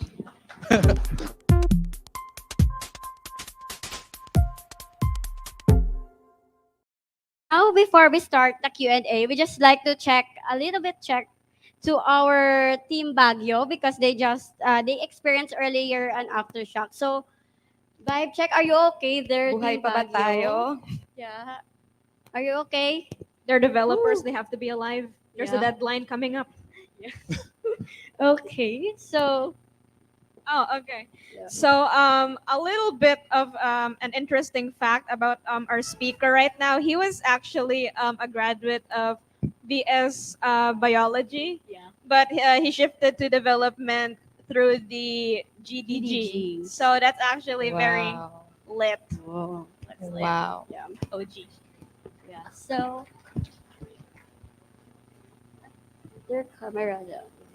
So, well, there's a little tech difficulty on our Cagayan de Oro end. So let's call to our ever beloved Daireen Hanaga for the question and answer. Is Daireen here? Yes.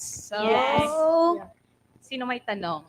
Yeah. Anyone? Prepare Anyone? Baguio and Smart Cagayan de Oro. people ask questions. Anyone? Wala, not-look sila. Takot Tukso. sila. Ayaw nila mag-eye contact sa akin. Any questions?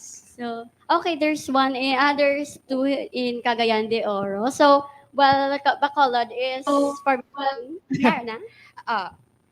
Questions? Oh, there are a lot of Here. questions. Start with Hello. Team Bacolod. So, what's our name? Hello, I'm Hermeline. I work as a web developer for over a year now. Given the key features and the advantages of a progressive web app, what disadvantages and limitations can we expect? Okay, so thank you for the question, no. So definitely, no, like lahat ng platforms may cons talaga sila. So probably one of the cons ng isang PWA is yun nga, no, medyo hindi siya talaga bare metal yung access. So kunwari kailangan mo i-access yung specific part ng hardware. So hindi mo siya magagawa. Or if gusto mo ng complex games, 'di ba? Medyo mahirap din 'yun, no. Pero yun nga, majority naman ng use case is pwede kasi madalas 'di ba either hindi naman siya nagta-touch ng super native code talaga or native like super hardware yung na-handle niya. So mostly pwede 'yun. Pero for those complex, so ano pa din siya talaga, mas better if native siya. So yun. All right. Thank you. Sino pa? Ay, okay. Hello. Hello. Hello. Good afternoon. Since PWAs doesn't have access to user data because PWAs are not native applications and therefore have restrictions on accessing phone contacts, saved data, or other applications, do you think PWA will still be handful? How can PW be handful, especially if it's online? Well, the good thing about this is that habang ginagawa yung mga APIs na bago, kasi ngayon meron ng contact picker API. So, pwede mo nang kunin yung list of contacts from your phone. The good thing about this is that you have to ask permission muna before you can get the list of contacts. And then, so, ang good thing about this is parang per feature siya. Kunwari, gusto mo lang kunin yung contacts. So, pwede mong ipaliwanag muna sa user mo kung bakit mo gagamitin yung certain permission na yun before ka mag-show ng prompt. Parang yung installation. So, the good thing naman is, yun nga, yung mga nagsa-standardize ng APIs is they're thinking about security before they put out yung APIs na yun. So, safe naman din siya. Equally safe siya. Kasi sabi nila, pag web daw, di ba, hindi safe.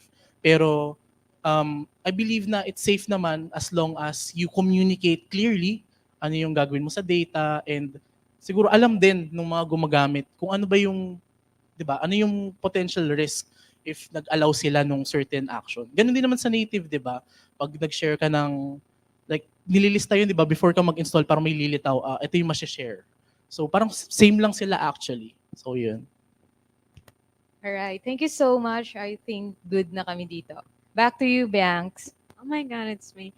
Okay, so it looks like the Baguio people are recovering. I'm glad everyone is safe. But now back to the agenda. Do you have questions? And I hope you have questions because Van will be disappointed and if you don't have questions.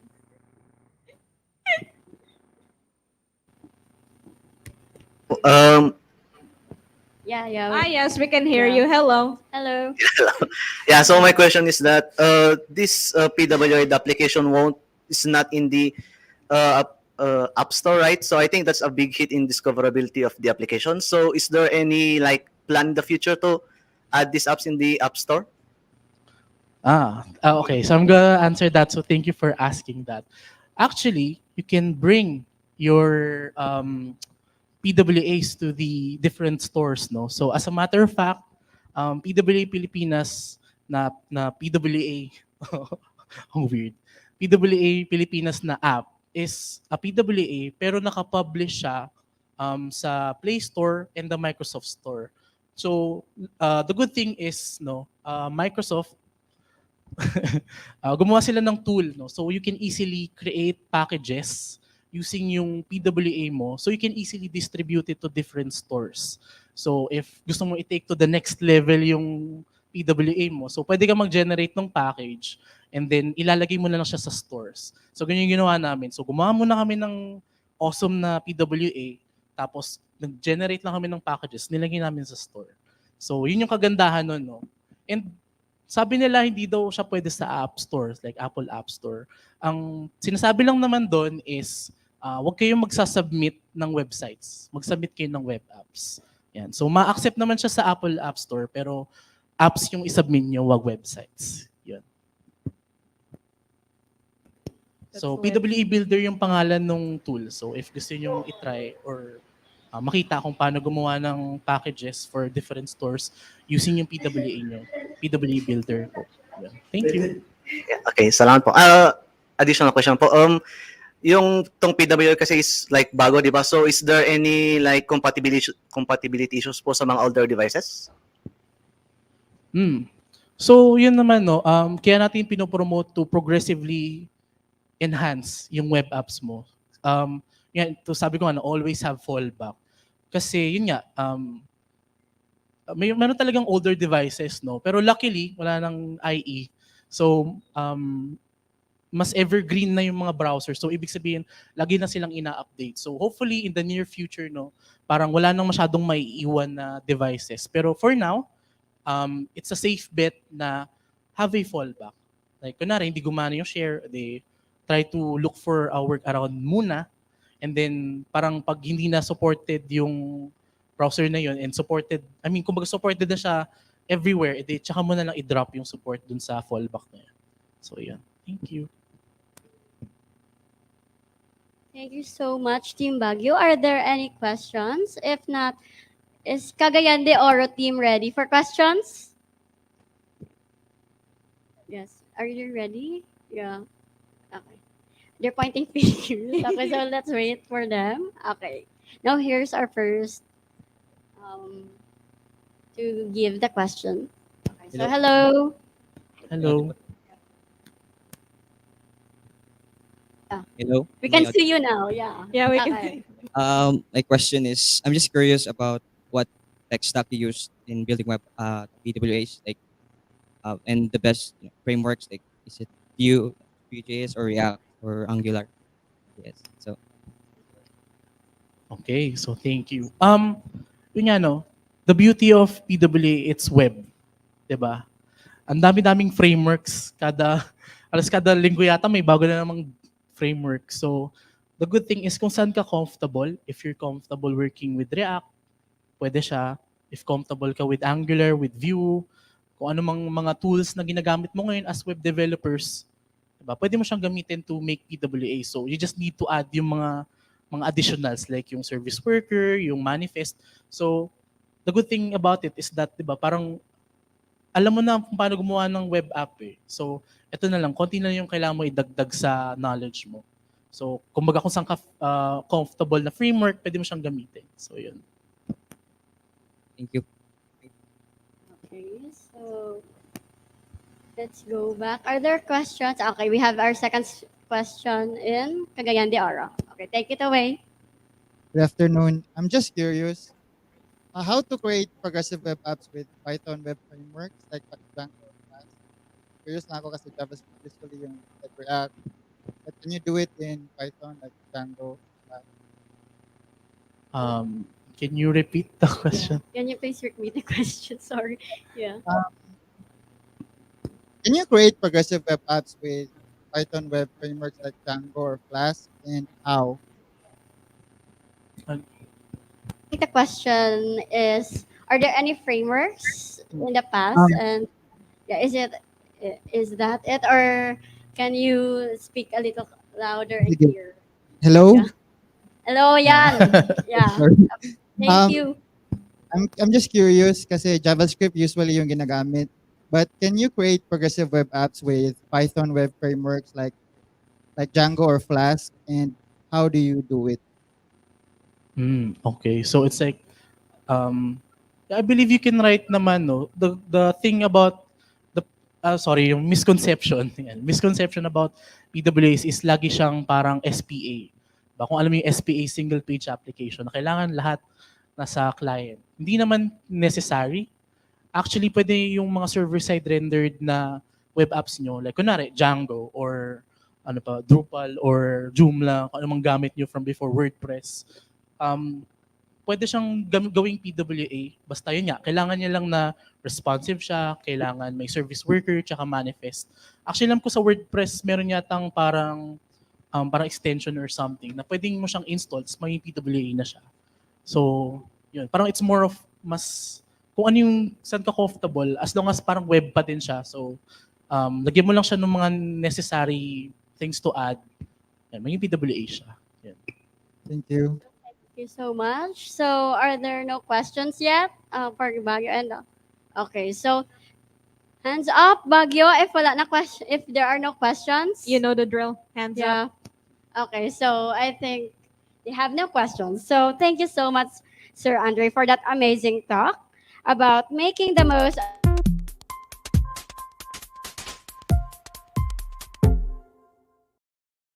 those who want to try the PWA. And truly, one of the other W's in the progressive web apps is not just web, but also wonders. So again, this event is made possible by GDG Bacolod, GTG Baguio, and Cagayan de Oro, and co-presented by CoDev Philippines. Thank you as well to USLS Department of Computer Science, Information Technology and Entertainment and Multimedia Computing, Teraki team of the University of the Cordilleras, and Innovus Solutions Incorporated as our official event partners. And now, I know everyone is so cozy, comfy, and getting drowsy with this weather and also the aircon, which I see everyone's eyes are slowly drooping na. But don't sleep on our next speaker because he has a lot on his sleeve and his expertise. So our next speaker, he is the head of data science and AI of Boom AI, a tech company based in Silicon Slopes and Utah, USA. He was formerly the head of data science for a food services tech company based in Sydney, Australia. He's also a consulting CTO for a farm tech company called Next Level Farms, specializing in smart production of vegetables and crops using indoor farming. He also previously worked for and or conducted training for companies such as SN Aboitiz Power, United Health Group, ABS-CBN, GCash, and Baker McKenzie. He was also a TEDx speaker at UP Manila's TEDx event last 2020.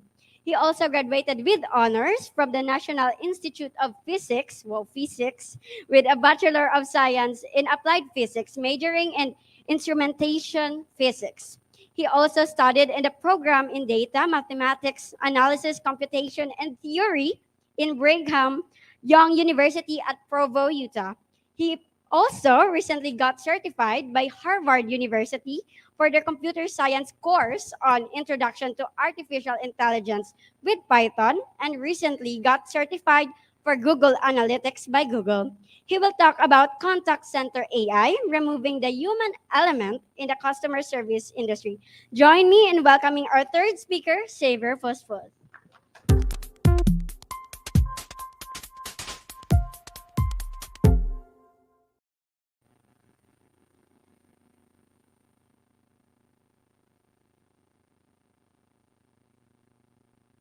Hello.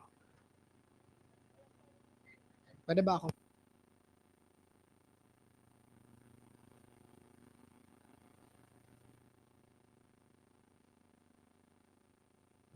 All right. Right. Thank you for the invite. Thank you for having me here. But let's start the ball rolling first with maybe a very basic first question, right? So, who is the largest employer as an industry here in the Philippines, as an entire country? So maybe let's start with a show of hands. Who here says accounting? Largest.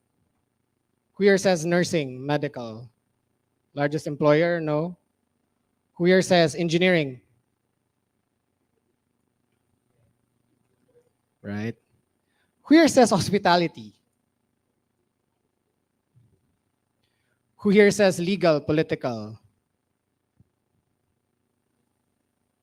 Who here says IT or BPO? Wow, a lot of hands for those who don't see it. Lastly, who here thinks data science and AI? Maybe none, right? Maybe no one. But the correct answer actually is you're right. It's the IT and BPO industry. So yeah, you're seeing my screen. And so just to put it into perspective, just in Metro Manila alone, 1 out of 9 people are actually working in the IT or business process management industry. So to dig deeper, if you ride a Jeep or if you ride a UV Express or a van, chances are one of those at least actually work for an IT BPO industry company, right? Now, a huge chunk of that industry actually works for a contact center or a call center that pretty much looks like this, right? So it's a picture from Bloomberg. It's your typical call center. I don't know where this is. I think I ripped it off of Bloomberg, but I've referenced them here. So it's really just a bunch of people like us from different walks of life brought in together into a single house or single room or a single building to receive or to do calls. That's basically how call centers work, right? There's 2 types, actually. There's really 2 main things that call centers do. The first one is inbound. So what does that do? So when you're calling Globe or Home Credit or Smart or PLDT, you're actually being sent to a customer service company or a contact center, and then they solve your problems and you get angry with them and they still try to solve your problems, right? For outbound, it's a little bit trickier. It's a little bit colder because they're actually trying to sell products and services down your throat, right? They're just trying to push things to you in order for them to sell something through calls, obviously. What if I told you that in the near future, AI can and will replace humans for these jobs? What if I told you that the future is actually here? Here's actually an example of a contact center AI agent. Again, it's fully AI, no humans involved. Obviously, the caller is the human here, or the receiving end. But hopefully, this plays.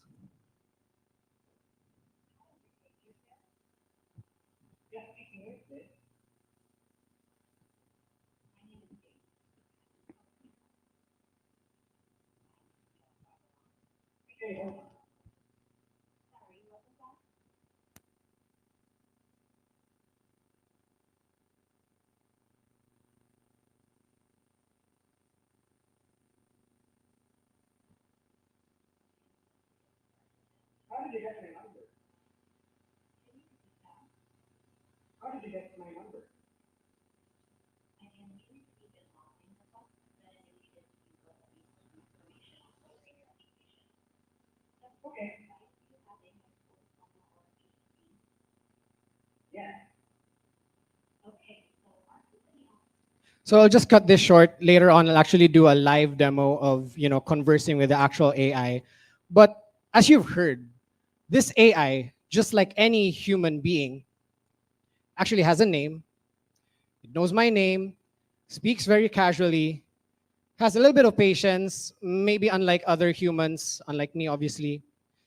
Listens while she speaks. So, the person's actually able to interrupt. They converse with you. And then obviously they respond to interruptions and they're able to quickly answer questions. No lag in between, right? But unlike human beings, they do not need rest, sleep, food, shelter, clothing, money, relationships, and most importantly, they do not have drama, right? Now, an artificially intelligent contact center or a contact center that's enabled with AI can run all day, all night, 24/7, 365, right? They scale easily, meaning you're able to double, triple, quadruple your number of agents at a single click, right? Or single run. And they learn very quickly and efficiently. That is the business of Boom AI. That's actually where I work. So it kind of makes sense that I feature the company, right? So it is an artificially intelligent contact center, or it's a bunch of voice agents. That's AI. It's built by contact center experts, but it's run fully by AI. And then disclaimer, made by humans. So it's a bunch of technologies, it's a bunch of jargon that goes into the conversational AI itself, but really you can summarize it into just 5 bullets. The first one is it's a fast learner, right? So machine learning, deep learning, all that jargon. It's really, really easy to train the AI agent to be able to do an entire campaign. It's faster than any human being can ever learn, right? Because, for example, when you onboard somebody into your company, usually it takes 3 to 6 months to onboard them. The AI takes an hour, right? Second is it's very receptive. So you train it with a bunch of English, bunch of whatever language you want, right? But it's very limited because you're only able to train it with a very limited set of corpus of words and etc. However, while it converses with you, it's actually trying to learn how you speak. And it's trying to learn the nuances of your speech, the lingos, everything, your accent. It's able to respond accordingly, even with those stuff that it's not trained on yet. Third, it's human-like, as you've heard from that speaker, because it's split for some reason. The AI itself is a human-like voice, right? The female voice. And it's fully customizable. You can actually change the voice however you want. The fourth one is it's scalable, like I mentioned. So a big problem with contact centers here, and I don't know if you've been to any of the job fairs, is they want to hire aggressively because they need more people. I don't know if you've seen that, but I've seen that everywhere, right? They pay them like 50, 60,000 pesos a month, referral fees, 30K, sign-up bonus, blah, blah, blah. With maybe 3 or 4 lines of code, we can basically scale our AI agent to 100, and we can hire them faster than any human can even be hired or can even hire, right? So it kind of makes sense to make use of AI for this case, right? The last one is pretty awesome because it has hive mind, meaning if you have 100 or let's say a very weird number, 75 AI agents in your room, one of them is receiving a very odd call that it hasn't been trained yet. It retrains and it shares its information for all the other 74 AI agents. And so now all of them know what that new information is. So that's pretty cool. Now it's really run on just, the most interesting thing about being a data scientist is to play around with deep neural network architectures. But really it's 2 infrastructures, around all of these frameworks like web app frameworks, blah, blah, blah. But really the brain itself is built up of a smiley face and TensorFlow. So for those who don't know, this is Hugging Face. It's built by some person that's now hired by Facebook, I think. And then TensorFlow, if you don't know it, it's made by Google, obviously. So now how does it all work, right? So it's actually a bunch of stages. So as a problem for any contact center, let's start there. No? So whenever you're calling somebody in the scale of thousands or hundreds of thousands, chances are 60 to 70%, I think is the statistic, you're going to be sent to voicemail or to a voicemail machine. So now you're going to waste your time. The AI is going to try to talk to another robot or try to talk to your voicemail. What we've actually built is, in order to solve that problem, is we've built another AI that calls ahead of time, figures out if you're a voicemail or not, and that's really the only thing it does. And if it identifies at around 95, 96% accuracy, if it identifies that it is not voicemail, it then instantaneously transfers the call to our AI agent in order to continue the conversation. And it does that almost instantaneously, right? So you don't actually hear. So remember the call that I did, there's actually an in-between that happens, and this is it, basically. It's trying to figure out if I'm actually a voicemail. So you don't feel it, but underneath, there's a lot of machines churning in order to do these decisions. The second part is, for any AI that's trying to understand speech, you obviously want to be able to convert speech to information that your machine is able to understand. And so what is the most important, or sorry, maybe not most important, but the most established way for us to understand information from machines? It's text. We code through text, right? So what we did is we basically take speech, we convert it to text almost real time. So that's what we call the Boom Automatic Speech Recognition Model. Obviously, it's all deep learning based. And it's also trained very, very nichely in contact center conversations. And so that helps the AI understand speech real time, converts it to text, and then the AI's brain does all the crunching. Then we go to the third part, which is the actual crunching. So we've actually built this system called Boom Flow, very, very similar. It is super similar to Dialogflow. That's your hint. It's also built by Google, right? For real-time intent recognition. Obviously, there's a lot of technologies for intent recognition. You can even build it yourself. And that's what we did. Again, it's very similar to Dialogflow, wherein it takes in these set of texts and it tries to understand what the heck are you talking about, right? It has to do that almost instantaneously as well. And so once it's been able to understand what you're trying to say, it then formulates a response. That's how Dialogflow works as well. And then it spits out a set of text as well as a response to your basically your speech.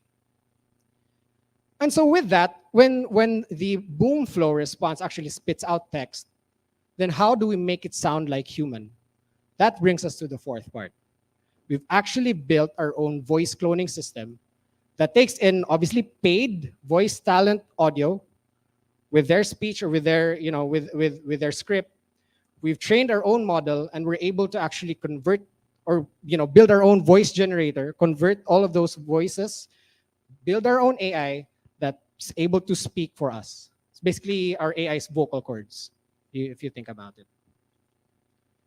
And so the last one is, something that we're all required, even for human run contact centers. So in order for companies to be able to run when they're calling people, there's actually, so for example, if you're being called by companies like Home Credit, Global, for trying to sell you something, you can actually tell them, hey, stop calling me or do not call me, because you are legally, they are legally required to put you in their do not call list. It's kind of like a data privacy thing. So that's your hint, by the way. If you don't want to get called all the time, every time, by people you don't really need, like offering you loans, there's actually a set of people who are just really hard just to listen. If the prospect is saying, don't call me, stop calling me, why are you calling me? All those kinds of intents. What we did is we just outsourced it to another AI. It's all, again, based off of deep learning technologies, data science, whatever. But really, that's kind of the novelty here is everything is run by AI. All 5 things here are all machines. There's really no human intervention in between. And so all of those 5 systems actually have to work together in order for them to function smoothly. That's one conversational agent, right? And they all have to run in 150 millisecond latency. Now, who cares? What does that mean, right? That's actually as fast as a human eye can blink. So imagine all of those architectures, imagine all of those compute power, imagine all of those brain power. in a machine, and it has to run in an average of 150 milliseconds. The reason for that is, you know how you're doing Zoom calls at the height of the pandemic or the lockdowns, and you're experiencing lag from the other side. You know, it gets irritating when you're talking to someone who's lagging. That's kind of what we're trying to avoid here. Because if we now go above 500 milliseconds, I think, it gets really, really annoying. You don't want to talk to somebody who's lagging, right? Which kind of makes sense. And so with that, let's actually try to talk to our AI agent. So just for context, let's say that, you're trying to find a job somewhere in the US, whatever, just trying to simulate. Oops, okay. Let's see if this actually works. So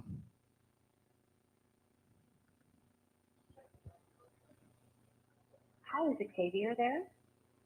yes, speaking. Who is this? Yeah, this is Jamie with Fuentes. I am following up as it looks like you registered on finddreamjobs.com. Are you still looking for employment? No.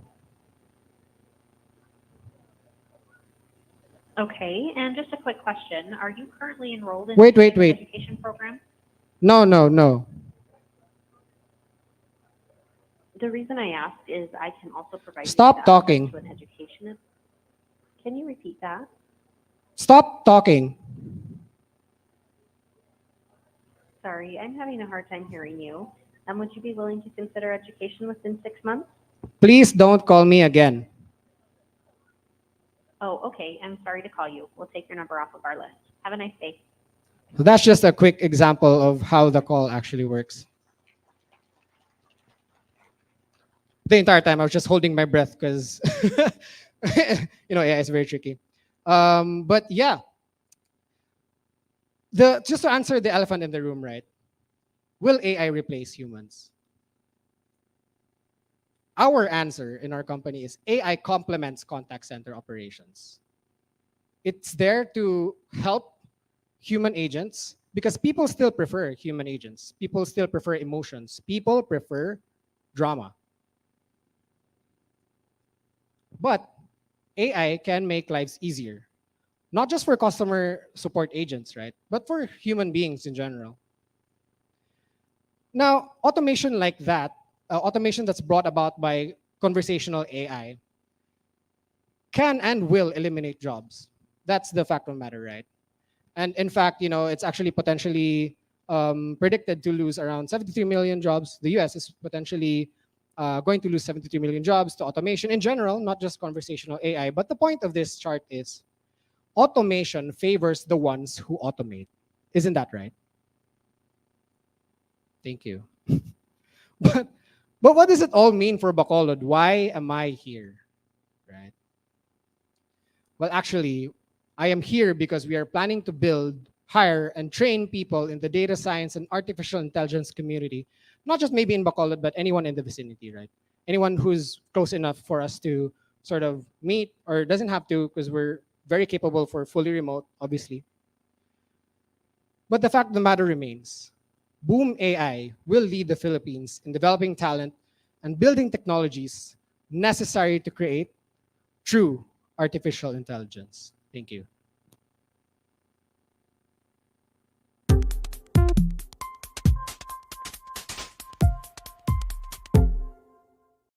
So thank you so much, Sir Xavier, for that wonderful talk and wonderful live demo. So for the Q&A portion, we'll have Bien. Are you there, Bien? Asan? So let's take it away, Bien. Okay, so here we go again. Anybody, do you have questions? This personally for me was a very interesting topic. I literally had goosebumps listening to the automation. I don't know about you guys. I have a proposition. I will reverse Sir Jeff's proposal. For anyone who has a question for the first 10, I'm giving away 200 pesos GCash. Oh, Gcash, Gcash. Let's go, let's go. I saw her smiling there. Wow. Bilis naman. Okay.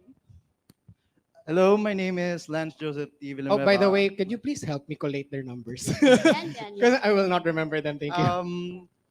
Since I'm currently studying computer engineering in TUP Visayas, now I would like to ask, when it comes to AI, since we all know that the language would be Python mostly, what will happen to other Filipino people who is having, I mean, suffering from the families that they need jobs. Since we're taking all their jobs and turn them into AI, what will happen to the community?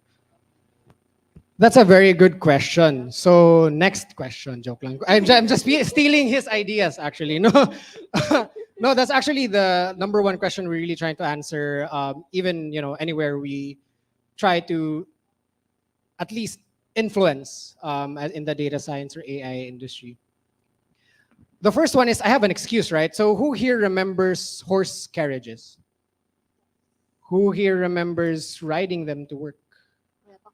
Who here remembers maintaining horses, like horse stables?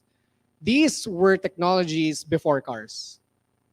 These were jobs lost before cars, after cars, right? So there was a huge, I'm not saying that there's no impact. I'm saying there was a huge impact. It was even a part of the Great Depression when it happened, because so many people lost their jobs because when you have horses, they need bail. Who makes these bail? It's an entire industry, and now it's replaced by people who are making cars, right? So the fact of the matter is, even Bloomberg, I think, or was it? I forget which company did the survey. I think it was McKinsey. No, it was McKinsey. I'm 100% sure it was McKinsey. It's a gigantic consulting company. There is no answer, sir. That's that's where I'm going. It's a roundabout way of saying it's very unpredictable. There's no real way to measure the impact, because as we speak, there's so many schools, there's so many advocacies like ours. We actually train developers for free, and we even pay them.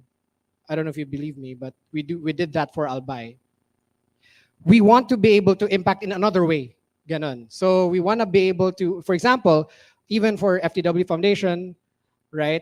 We wanted to upskill underprivileged women who aren't in Python, who aren't in engineering, who aren't in AI, into a skill that is more conducive, at least as forecast says, to automation or to AI. So that's where we make an impact. Thank you for your question. Wow. Okay. So let's have one more, and then we'll pass the questions to our other, our other Group teams. Ay, si ma'am. Yeah. Ay, joke lang. Yes. Patay ako kay Sir Jeff eh. Nangunguha lang ako ng ideas eh. Anyone. So si ma'am dapat. May Gcash. Okay. Are there any questions? May Gcash, di ba? Sure, go ahead. Wait lang.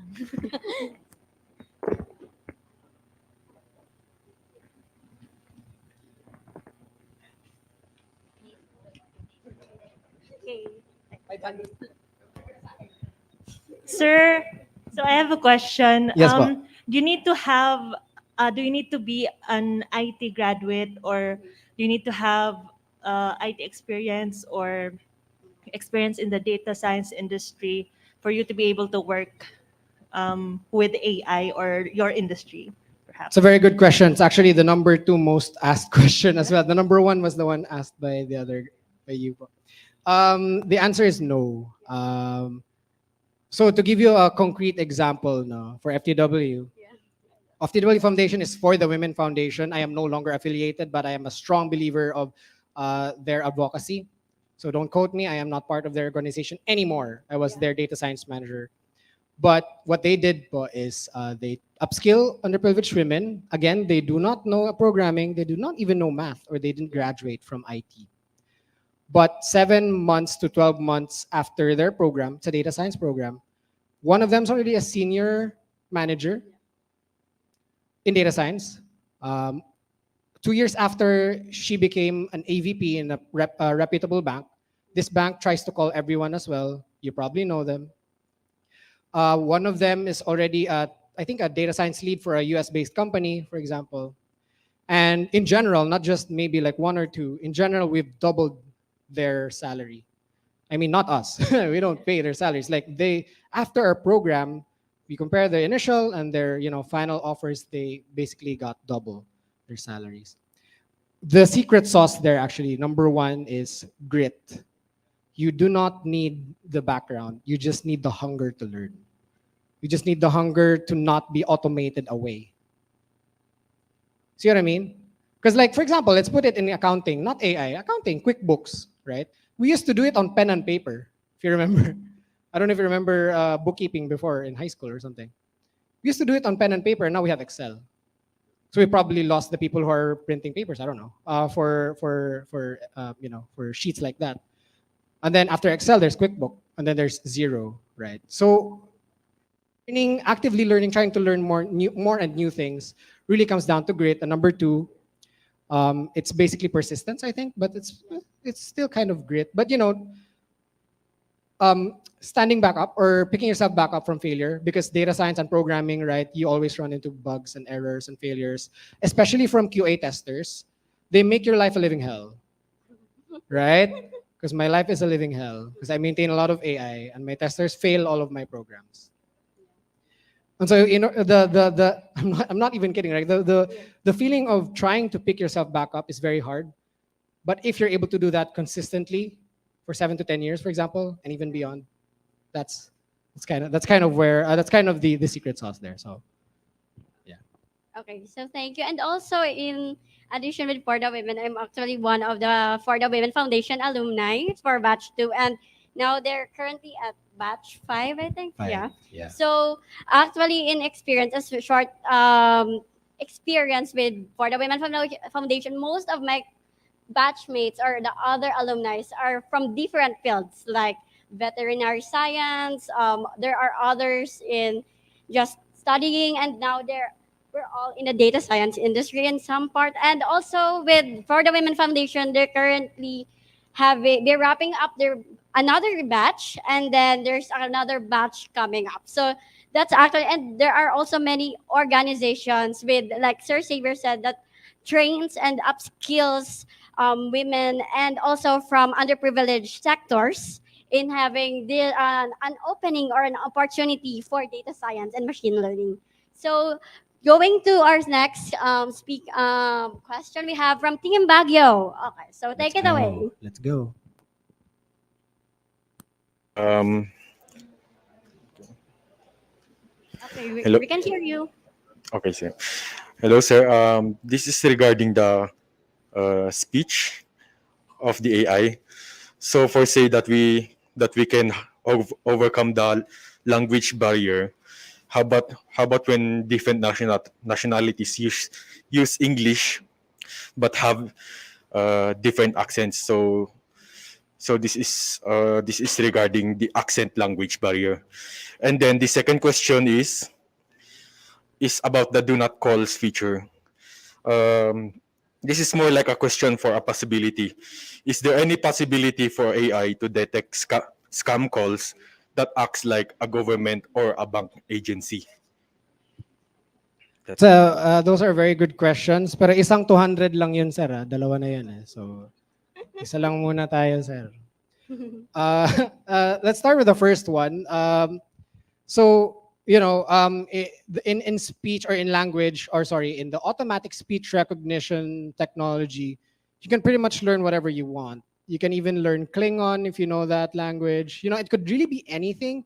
But his question is more on accent learning. So it's really based off of if you have enough data. And the answer there is we already solved that because we have 10 million minutes of calls in our database, and it just keeps growing. So that's kind of already solved. But the second sort of sub-question on the first one is, how about for other languages? Mexican, Filipino. It's actually a very active study as well. In actually one of the LaSalle universities based off of Manila. It's actually a really strong study. The quick answer there is, as long as you have data, as long as you have people who are actually building the models, it's really all about operationalizing them and your QAs passing your code. So if your testers do not pass your code, for example, if there are other accents that it's not able to understand and it's a very crucial part of your conversation, it's actually part of the QA process. No, it's not just code. You're actually also trying to listen to what is being mentioned or what the AI is trying to say, which is very hard. That's why it's very hard to find QA testers for us. But they really listen to that, and that actually feeds back to our model to answer that. So the second question is, it's actually really interesting as well, because we're actually at least we have a prototype, but we're actually trying to build a robo killer killer. I don't know if you know that. So a robo killer is basically when you're trying to do cold calls, people have actually bought apps or bought systems that are, hey, press 1 if you're a human. Press 2 if you're a human. Or it actually automatically says, you are not human. I will end this call, or call failed. So, and the answer is the same. If you have enough data for that, unfortunately for us, we do not have enough data for that. It's definitely possible to do that also for hacks, or when you're trying to personate a government entity. But it really just depends on how much data you have. Hopefully that answers the question, sir. Hello, sir. Yeah. Okay, so we have another question. Are there in Team Cagayan de Oro, are there questions? Gcash is waving hi. Yeah. Gcash is Waving waving. hi. Yeah. Okay, so we have from Baguio. Okay. Yep, hello. Yeah, so yung presentation is on AI on machine learning, right? So, na-present yung application nito sa call center. So, is there any other like areas na we are trying to test this one or deploy this one here in the Philippines, like aside from call center? Yeah, that's a good question. So maybe it's a broader, maybe that's a broader answer, or I'll try to restate it if I understand it correctly. Where can we apply conversational AI? Actually, the second one is interviews or recruitment. It's still kind of IT BPO. It's still kind of that. Actually, IT recruitment is also part of IT BPO. Let's be real. But it's not contact center, to his point, right? So what it does is you're actually talking to an AI that's interviewing you, but it already knows the answer. So it's automated. There's actually a company we're also working with, or at least we hope to work with, that is doing that. So it's very hard for us employers to search for the best employees, right? There's like thousands and thousands of them impersonating data science and AI people, or trying to, sell themselves off as people who can actually build through AI. What if we can actually automate just, the interviewer, him or herself, right? So that's another industry we could do. The second one, maybe the third one from contact center and recruitment, very far off, is actually education. If you can imagine it, you're actually being taught by an AI, but it's very conversational. It's very human-like. It's not very robotic, like a chatbot. Because chatbots, it's very turn-based. But as you've seen and as I've demonstrated, our conversation is not turn-based. It always keeps listening if you're talking. So it's basically full duplex. It always keeps listening. So that's another sort of step forward. So hopefully those two examples answer that question. Again, reminder, please give your numbers to your organizers so I can get your Gcash. Van will collect those in Baguio. Yes, Well, please. Thank you. for Cagayan de Oro, are there questions? If not, there's someone I think who wants to ask here in Bacolod. Yeah, guy with the navy blue shirt in the back. I see you. I've seen you a while ago. White mask, glasses. Oh, black cap. Go He took Vivid. it off. He hid the cap. Oh no. Okay. Okay. Yeah. Yeah, that's the guy. Yeah. I mean, Hi. Has Hello. this technology been applied in, emergency services such as the fire department? okay, yeah, okay. Rescue services. Here's Sorry. CDO. Okay, so can you, sir, hello, I'm can so you, sorry. Akala ko ako yun. yeah, we were not spotlighted. Yeah, so can you please Sorry. repeat the question? Okay. For CDO na. Okay, yeah, your CDO. All right. So my question again is, has this technology been applied into emergency services, such as the rescue or fire or the hospitals or whatsoever?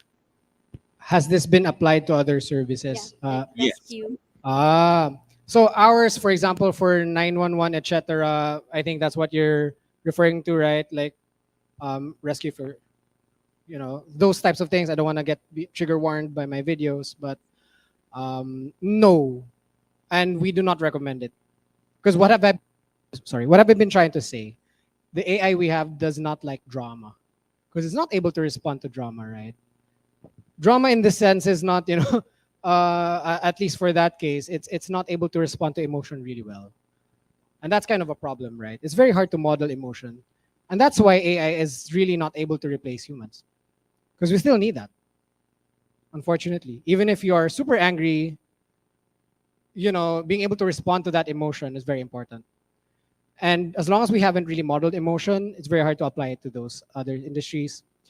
Now, maybe to others, I've already answered that in the previous question, but I can't think of any. At least for us, we're really focused on at least those that we are compliant legally to apply our AI. Because right now, we're actually registered as a BPO. Like, it's really happening. Right now, we have an empty office. we have an empty office because there's no one there. Because it's all AI. But we have to have it registered. So it's an empty office. Hopefully, that vaguely answers the question or indirectly. Okay, thank you po. Thank you. Thank you so much. And then we have here from Bacolod. Yeah. Then, okay. Take it away for Bacolod. Hello, good afternoon. May I ask if your technologies are like proprietary or are there open source that you use? Thank you. Very good question. So I think I showed a slide of Hugging Face, that smiley thing with a this. That's open source. And this is a Google community. TensorFlow is open source. But the answer really that I always give to those questions is it proprietary? You can't patent AI. However, you can patent the code. That's why we still need software engineers, because data scientists and AI engineers suck at engineering. We do not like the level of coding you are used to. We are not that good. We're not as good as you. Those things we patent. But the technology we build, like Python, is open source, right? We build it with open source. It's the way that you actually build the thing and the way you make an impact. That's what's patentable. And yes, we have 3 patents. I think 1 is patent pending, 2 are patents already on our technology. Hopefully that answers the question. So then we have here a question from Baguio. So hello. Hello. Hello. Okay. Good afternoon. So AI can be used to assist in criminal activities like phishing, identity theft, and scams or spreading fake news. So how can we combat them and should we limit its use? It's a very good question, but I think, yeah, it's already a lot broader than what we're talking about, but I'd love to answer that, right? If we're able to combat fake news using AI, we should have already been able to do that. But we're still having fake news. Does that make sense? We have so much data. We have so much people. There are 50 million other people who are smarter than me, who are working at Google, Facebook, blah, blah, blah, but they haven't figured out. There's a reason for that, right? Because again, I go back to my question: what single thing allows fake news in Facebook, for example, or TikTok to run rampant? What's the one thing that makes it run rampant? Emotion, right? As long as the headlines hit you where it hurts, you don't even need to read the entire thing. So even if you train the AI to read the entire thing, it doesn't matter. It can't model emotion yet. Simple as that. And then you get to critical mass. There's too many people in your bubble. You get stuck in your bubble, and you're just like super, super angry with your thousands of friends. That's maybe the basic answer, kind of. So if we can build it, we should have already built it, but it's not fighting anything yet. There's a reason for that. Okay, so are there any more questions from our team's Baguio? She says thank you po. Yeah. Thank you. Thank you as well for your question. So please contact your organizer to get your GCash number. So we have here our last, from Team Cagayan de Oro. Take it away. All right. So good afternoon. I would like to ask if how does it differ from voice assistants? Like example, voice assistant gives default answers when we say that word or that specific word. And I am also curious about let's say there are words in English, like say for example, words that that has connotative meanings. So how does this, or how can we really sure that this AI will really interpret what we mean on that word? So All that's it. right, very good question. So I actually want to ask you back, right? Who here uses voice assistants? How do you use it? You maybe use it for, hey, can you show me the weather? It's very niche. It's very customized to what you want, right? To flex. Alexa, open my window, whatever. Yeah. But it's not trying to sell you something, right? It's not trying to solve a very niche problem. So that's how we differ. Because our conversational AI it's very similar. It's still conversing, but it's very niche to your problem and it's trained specifically to hit you where it hurts, like I mentioned, but it's also trying to solve your problem. Very, very specific to, for example, leads generation, for insurance, education, all these, things that make money for BPOs. So, you know this, right? Like BPOs are here in the Philippines because they pay us 50 to 100,000 pesos for us to solve problems of their customers. It's kind of what we're trying to do, which is different from voice assistants, right? So the second question, wherein you're trying to learn words that have different meaning, and then usually your AI is never perfect, so it's always trying to make mistakes. Again, it still boils down to the data. As long as you have enough data on your specific problem, your AI is basically 99% sure it can answer it the right way. So to give you a perspective, do not call me when somebody's cold calling you is different from do not call me if if your boss is trying to call you while you're quitting, right? It's it's the same words but different perspective. Ours is just trained on a different conversation. That's pretty much it. So to flip it, we can actually train the same technologies, on other industries or on other sort of use cases. It's pretty much this. It's pretty much answering the same problems with the same technology as well. Hopefully that answers the last question. Okay, so no more questions. Thank you so much, Thank Sir you, everyone. Xavier, for that wonderful talk on contact center AI, removing the human element in the customer service industry. And also, those who ask questions, just approach our GDG organizers. Like in Baguio, we have here Van, and for Cagayan de Oro, we have Estela. So again, we'll never be tired in saying that this event is made possible by Google Developers Group Bacolod, Baguio, and Cagayan de Oro, and co-presented by CoDev Philippines. Thank you as well to USLS Department of Computer Science, Information Technology, and Entertainment, and Multimedia Computing, Teraki team of the University of the Cordilleras, and Individual Solutions as our official event partners.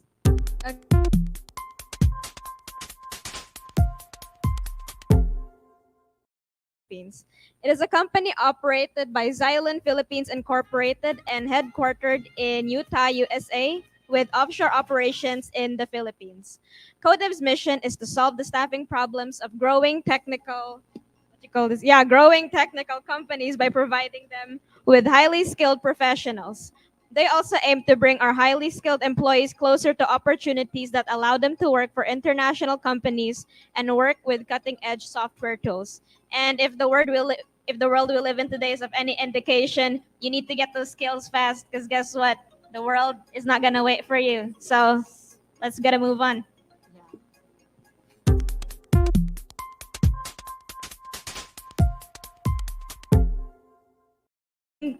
Google Developer Group activities.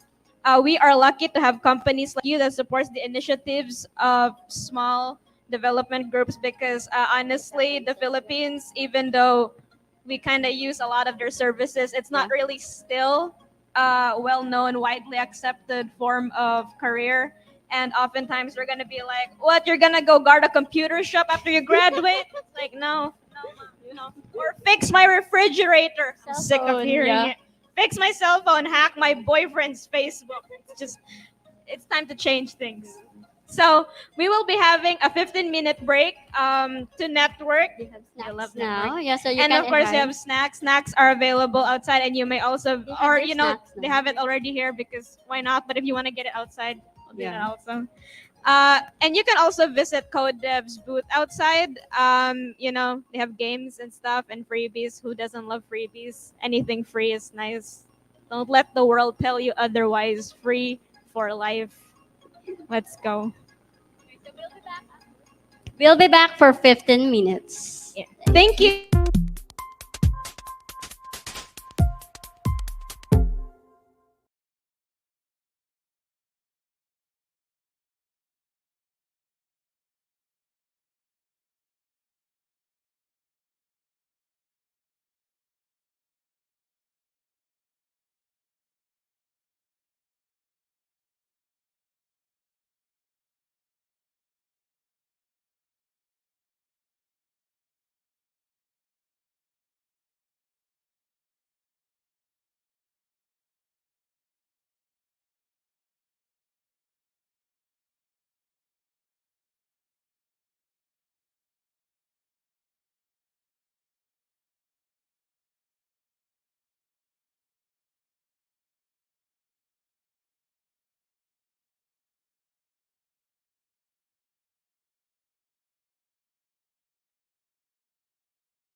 Hello.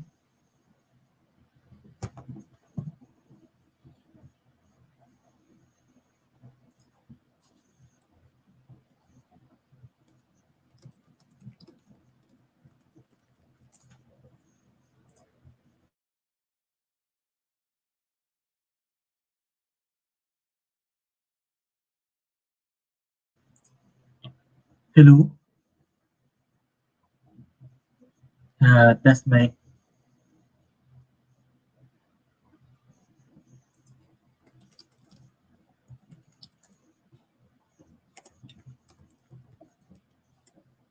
Okay, thank you. Thank you, guys.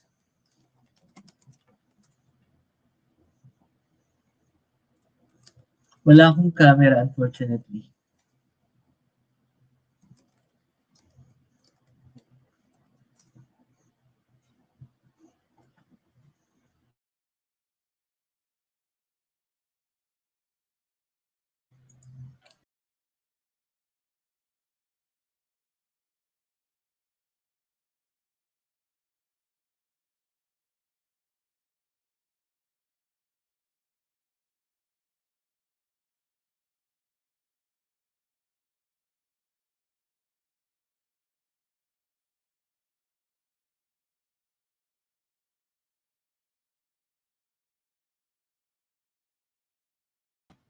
Yes.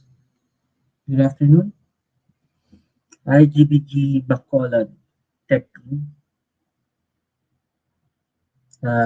Kumusta yung audio ko so far?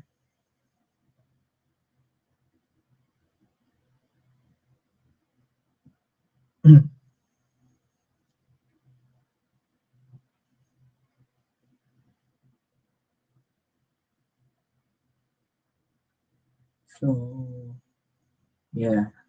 I don't know what to say. Okay na.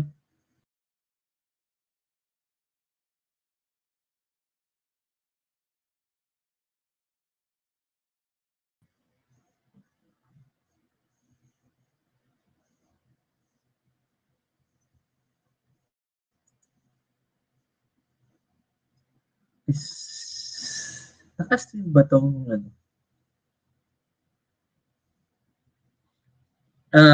Hi everyone from GDG Bacolod. Or, hi. Yeah.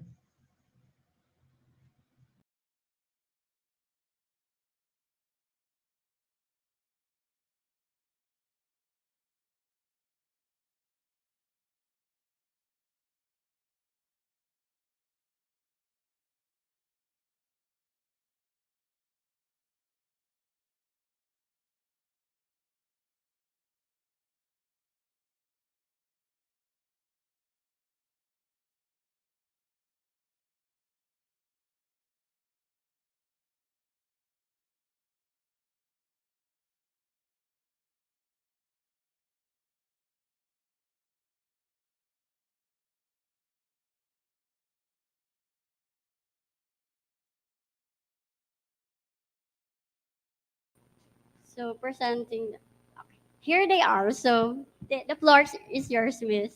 It's all yours. Yeah.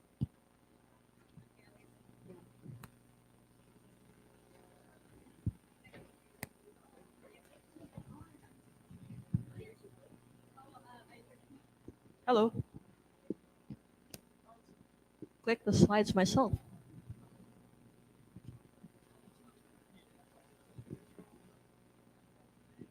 Hi, everyone. I hope you are enjoying your snacks. So, I think we're live in Bacolod, Cagayan de Oro, and Baguio still, right?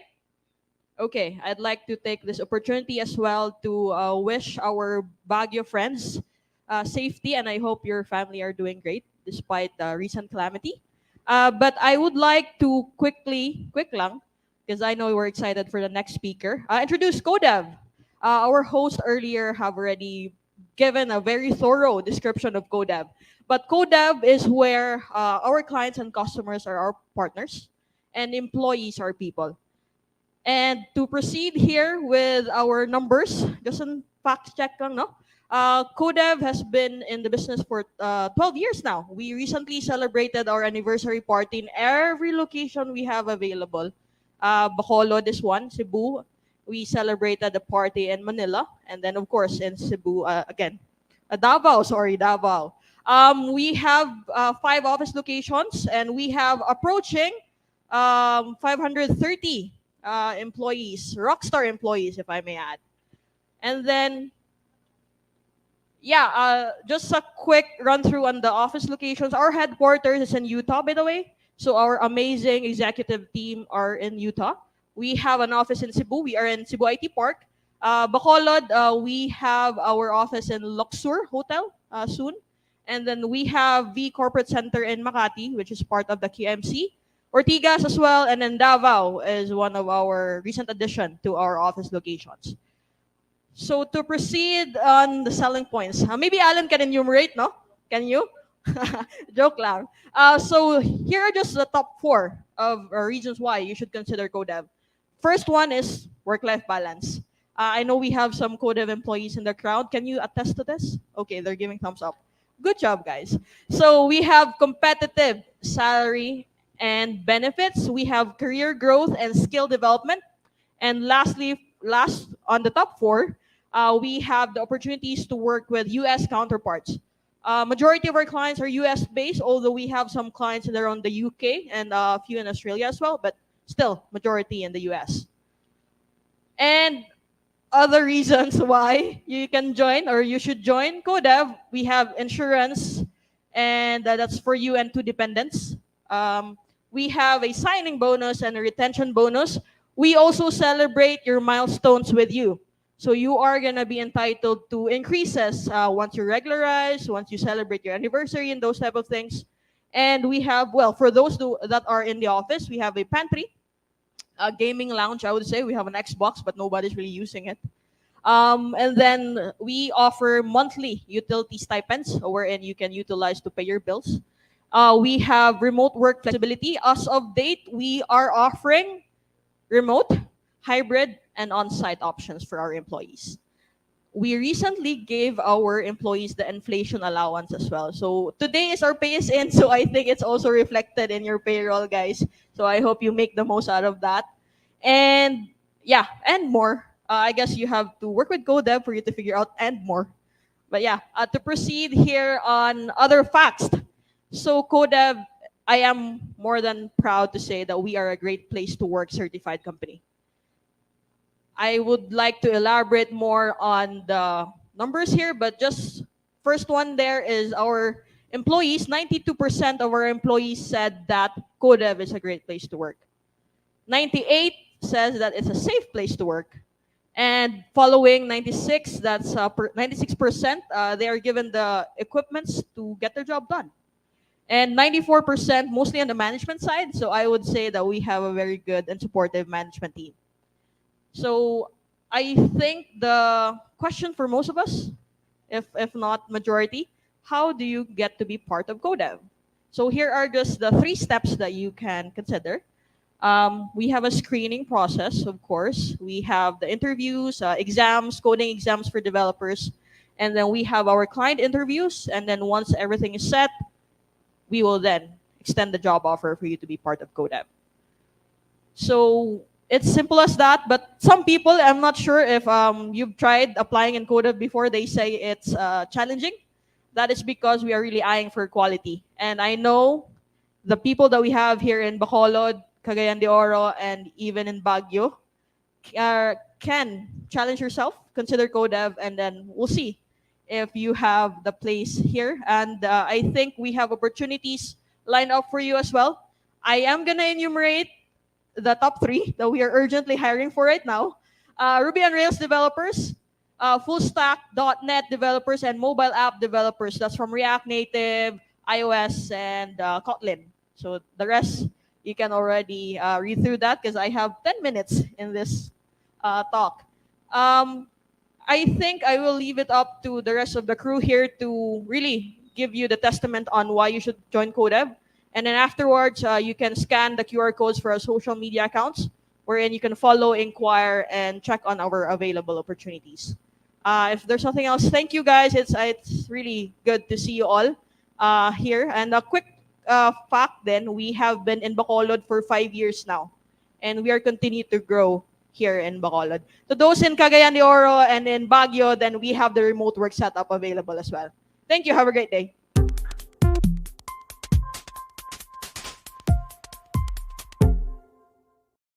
Prodep for being a part of this year's IO Extended 2022.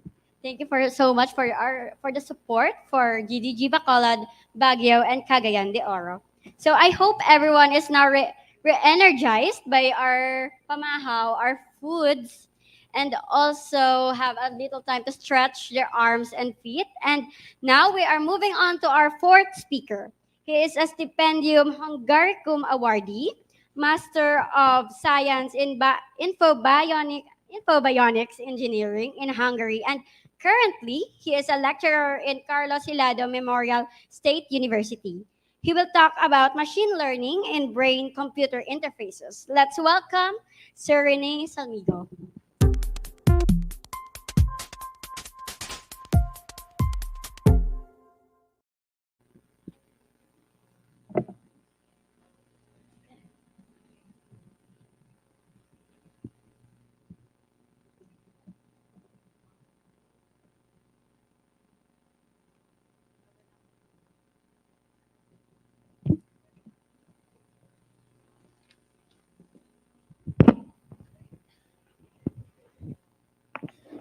So good afternoon and thank you Google Dev Bacolod, Cagayan de Oro and Baguio. I'm going to give you an overview of machine learning and it's kind of brain, mind and boggling. So it's not going to be an easy presentation. So I'm just going to give you some videos. Okay. So because this technology is not yet present in Philippines, it's emerging nowadays. So I'm Rene, just call me Rene, it's okay. So my topic, we're going to discuss why we need to study the brain, what is brain-computer interface, and what are the latest technologies in BCI, who needs BCI, and how BCI works. Also, in the BCI, we have machine learning, and if you have, as mentioned earlier, it's good that we started with the development stage, the agile methodology. We have the coding stage, and also we have from the language translation side because it is being used in this technology. So why the brain? Because a brain is a complex part in the human body. So it's responsible for our intelligence, sensation, and body movements. And also, it controls our behavior. I'm not going to bore yourself with the lecture because I'm a teacher, so I'll just have some videos discussing how the brain works.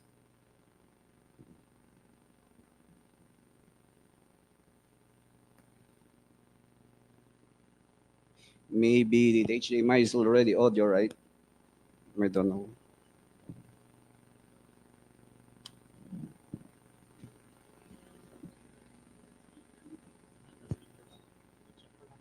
Yes. Sorry.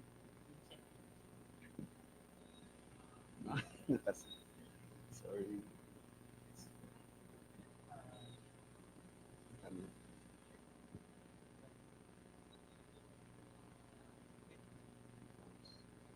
Thank you. 10% larger than female brains. The cerebrum, the main part of the brain, located in a powerful organ. It is the command center of the human nervous system. It receives signals from the body's sensory organs and outputs information to the muscles. The human brain has the same basic structure as other mammal brains, but is larger in relation to body size. The human brain weighs about 3 pounds or 1.4 kilograms and makes up about 2% of the human's body weight.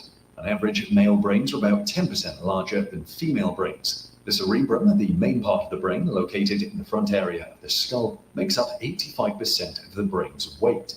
Your brain contains about 86 billion nerve cells, or neurons, also called gray matter. The brain also has nearly the same number of non-neuronal cells, such as the oligodendrocytes that insulate neuronal axons with a myelin sheath. This gives axons, those thin strands through which electrical impulses are transmitted between neurons, a white appearance, and so these axons are called the brain's white matter. The largest part of your brain is the cerebrum, divided into two hemispheres. Each hemisphere contains 4 lobes: the frontal, parietal, temporal, and occipital. The rippled surface of the cerebrum is called the cortex. Underneath the cerebrum lies the brainstem. Behind that sits the cerebellum. The frontal lobe is important for cognitive functions, such as thought and planning ahead, and voluntary movement control. The temporal lobe generates memories and emotions. The parietal lobe integrates input from different senses and is essential for spatial orientation and navigation. Visual processing takes place in the occipital lobe, near the back of the skull. Okay, how was it? I'm not going to give you a test for this, so I'm just going to have a background. So first, BCI was coined by French, Jacques Vidal, in 1973. The working BCI started in 1991, but there is no human patient yet. So BCI is a direct communication pathway between the brain's electrical activity. So there's an external device, most commonly called a computer or a robotic limb. So the main purpose of BCI is to analyze, evaluate brain electric signals. So this graph, you can see that at the pre-1990s, BCI was not yet formed, and after a few years after, there is a growth of BCI researches as well as BCI with patients. And nowadays, there's an increasing number of studies regarding BCI, and I think it's good to know that the De La Salle University in Manila has started their Biomedical Research Institute. So if you are interested to work on brain signals, so you try to move forward. Okay, so what is BCI? So in 2022, the BCI now is kind of really advanced, so we will try to see. However, even though the human brain is very powerful, it sometimes slows down and even makes the body lose some functions. Accidents or diseases can cause this vital organ to be no longer efficient. This is where Elon Musk, the billionaire genius, steps in. Among his companies is Neuralink, which aims to put a chip inside your head to boost your brain's capacity by recording brain activity and potentially stimulating it. Neuralink first became publicly known in 2017 when the Wall Street Journal reported its existence. The company's first major public outing didn't come until 2019 when Elon Musk and other members of the Neuralink executive team showed off their tech in a live-streamed presentation. The Neuralink chip is about the size of a coin and is embedded in a person's skull. An array of tiny wires, each roughly 20 times thinner than a human hair, fan out into the patient's brain from the chip. The wires are equipped with 1,024 electrodes that can monitor brain activity and, theoretically, electrically stimulate the brain. This data is transmitted wirelessly via the chip to computers where researchers can study it. Neuralink is a working technology that the company has demonstrated. In 2020, Neuralink showed off one of its chips embedded in a pig named Gertrude. The demonstration was proof of concept and showed how the chip was able to accurately predict the positioning of Gertrude's limbs when she was walking on a treadmill, as well as recording neural activity when the pig snuffled about for food. Musk said the pig had been living with the chip embedded in her skull for 2 months. There was absolutely nothing wrong with the pig before, during, or after the experiment. Neuralink went a step further with its animal demos in April 2021 when it showed off a monkey playing video games with its mind. Neuralink released a video of a macaque monkey named Pager playing video games such as Pong for banana smoothie rewards. Of course, monkeys don't do anything they won't be rewarded for. Pager played the games using a joystick disconnected from the game's console. meaning he was controlling the cursor using his brain signals as his arm moved. How will Neuralink implant the chip inside the skull? It's a very difficult task, but the company has built a robot that can do it. The robot would work by using a stiff needle to punch the flexible wires emanating from a Neuralink chip into a person's brain. Okay, so we'll stop at here. So this one is not yet clinically, there's a need of FDA for this surgery because there are already robotic surgery that is FDA certified. So for Neuralink, it's still ongoing for the application. So I'm not advertising Elon Musk or something else. So I'm just going to tell you the advancement of technology, and you could. However, even though the human brain is very You could extend your. You could challenge your capabilities if you know machine learning that can be used by certain people who need this. So who are the people? So we are focusing more on the severe motor system disease. Okay, so these are the ALS. If you know the ice bucket challenge in 2014, where people are going to put ice on the bucket and support for these people. So on the next video, I will tell you how about ALS. I will not discuss some of the diseases because it's familiar. But in Philippines, sad to say, there is no yet law mandating human experiments and also biomedical technologies that being regulated. So this is a new technology that you could try to still go on further until the regulation may come and you could decide that you need to apply the rules. So for these regulations, primarily we use the IEEE bioethics. For the meantime, since Philippines is also a member of IEEE student membership, I know in masters in ECE, we have this membership also. Okay.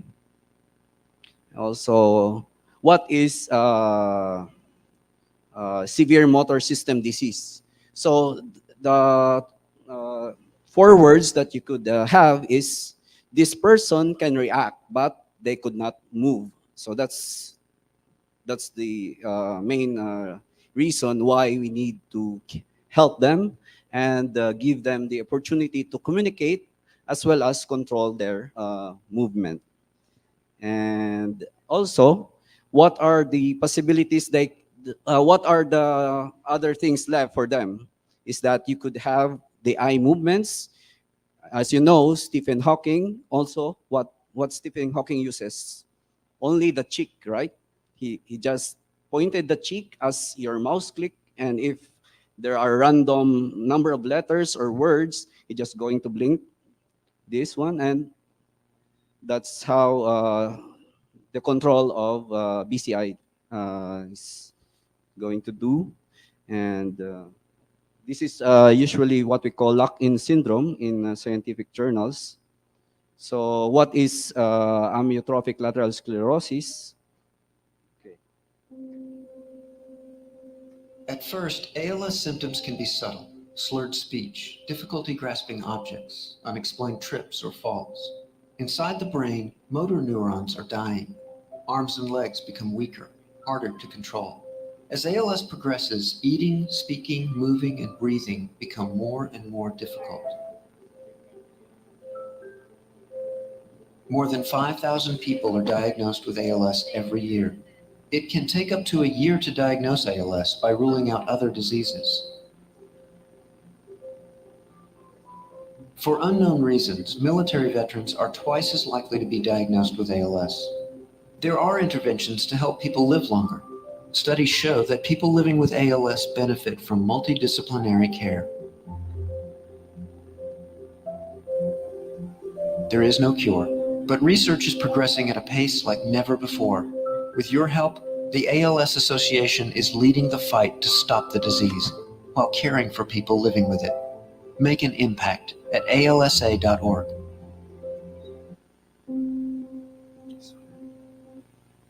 Okay, so there are types of BCI. So normally in our research laboratory, we use the non-invasive BCI, and we have more specifically some of the research groups focus more on the invasive. It means invasive, you're going to have a surgery, and if you're going for non-invasive, you'll just have the electrodes on your scalp. It's not going to drill something on your brain. And these are some images, some of the examples. So on this, on the center, you could see this is a invasive BCI that is being inserted in your skull. And also there is a minimally invasive, meaning it's just going through the nerves. So this is the machine learning architecture of BCI. So it's the same as with the language translation. What is the difference is that we are looking into the brain signals, and after that we're going to pre-process.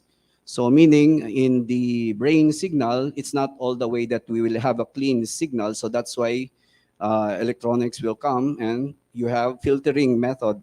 So you need to clean the signal by using filters. And after filtering, you could get the feature extraction. The feature extraction, we could get the frequency, the voltage. So, and after that, here we call classification. You're going to use machine learning classifiers. So you could use support vector machine, deep neural network, convolutional neural network, and other machine learning classifiers.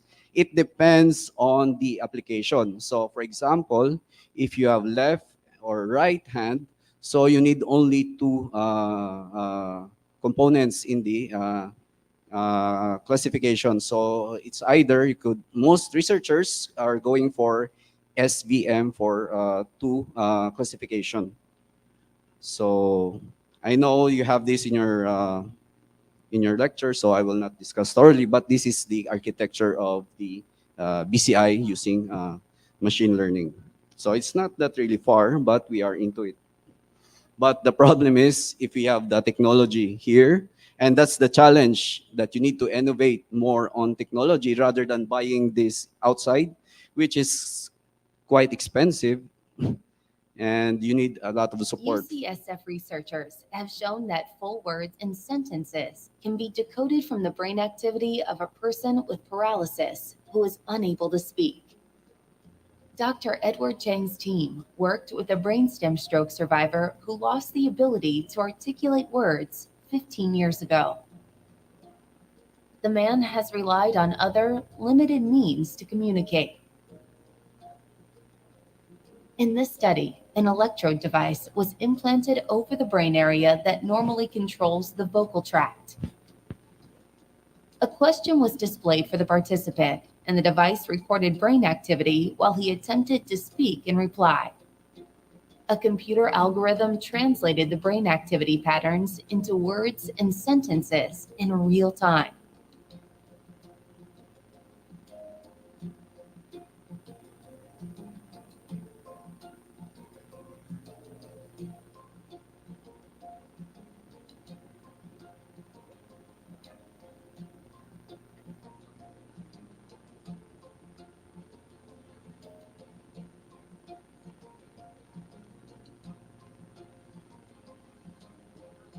The computer algorithm was trained to differentiate among 50 words that could generate over 1,000 sentences. Words were decoded with up to 93% accuracy at 18 words per minute. This is the first time brain activity in the speech cortex of a paralyzed person has been decoded into full words. The advance paves the way for new technology to restore natural and rapid communication for people with severe paralysis. Okay, I have another one. This is more detailed compared to the first one because this is more on the user-centered approach, meaning The paralyzed person was able to learn, and continuously he was able to master how to move his hands, although he cannot. So this is from Austria. Okay.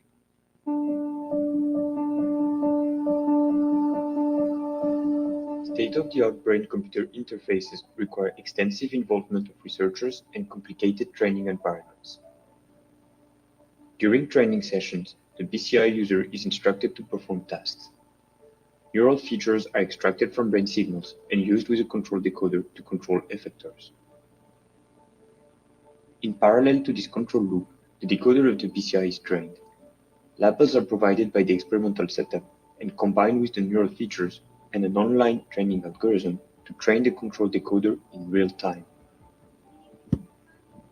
In this work, we propose a PCI paradigm that can train or update its decoder during self-directed use. The training paradigm is replaced by an auto-adaptive module that is integrated to the PCI system. The control loop of this PCI system is similar to the previous one. The auto-adaptive PCI takes advantage of the feedback generated by the effector movements to detect correlates of task performances in the neural features extracted from the sensory-motor cortex. This continuous monitoring of task performance is used to extract labels from previous outputs of the control decoder. Continuous monitoring is different from time-locked task performance monitoring, such as error-related potentials, as it can be used for the training and adaptation of complex motor PCIs during self-directed use. The auto-adaptive BCI was tested in online simulations using ECOG datasets collected in 2 series of experiments. In the first series of experiments, the user controlled the active state of a virtual exoskeleton with 4 possible movement states. In a second series of experiments, the user controlled a cursor in a 2-dimensional center-out task with 8 possible targets. We first verified how good the auto-adaptive BCI was to estimate labels. In the first experiment, the accuracy of labels predicted by the auto-adaptive BCI was far above chance level. In the second experiment, the direction of the estimated labels was most often less than 60 degrees away from the actual labels. We finally evaluated how good were control decoders that were trained from scratch using the auto-adaptive BCI paradigm. For both series of experiments, the auto-adaptive BCI training provided control performances far above chance level and not far from supervised training. The results of this proof of concept show the capabilities of the auto-adaptive BCI paradigm and are promising for the training of complex PCIs during self-directed use.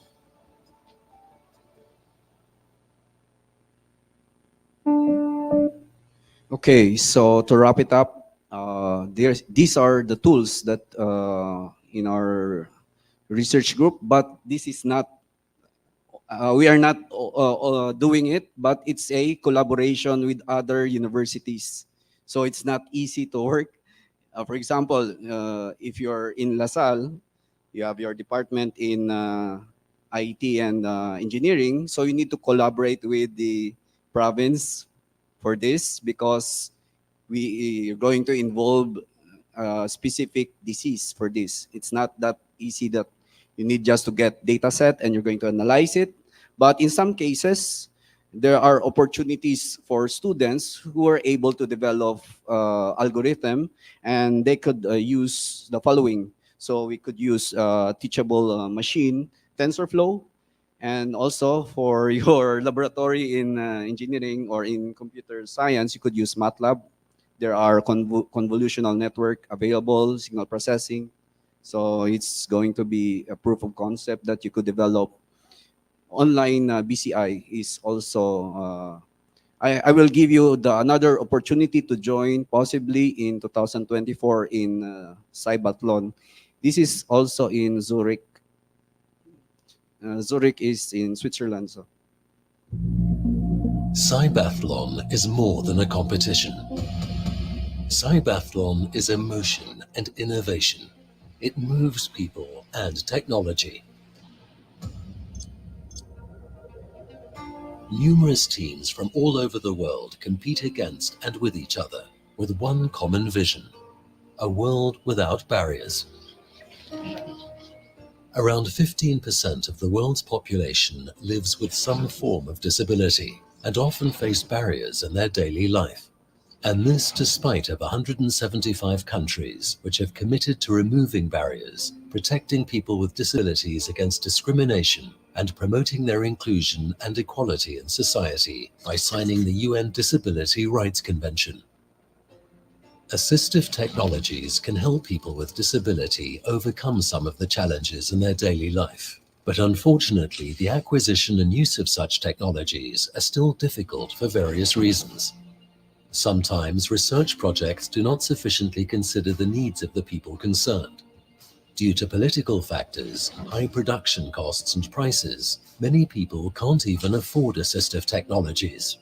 The inclusion of people with disabilities in everyday life is often limited for those reasons. Awakened by these observations, Professor Robert Riener from ETH Zurich initiated the non-profit project Cybathlon in 2013. He believed competitions would be the best way to drive the development of new assistive technologies and to raise public awareness of the challenges people with disabilities encounter. The idea was well received by scientists as well as people with disabilities, but also the great response of the media and the public encouraged Professor Robert Riener to develop his initiative further. Since then, many international competitions have been held.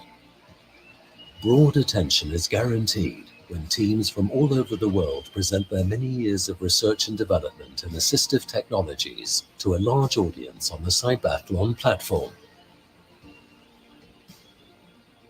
The competition is unique for the audience and especially for the participating teams. Teams are motivated to continuously improve their technologies and to bring research forward, and thus push a sustainable improvement in the quality of life for people with disabilities. For a world without barriers.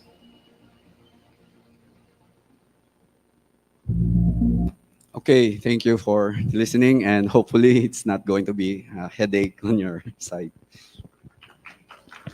So,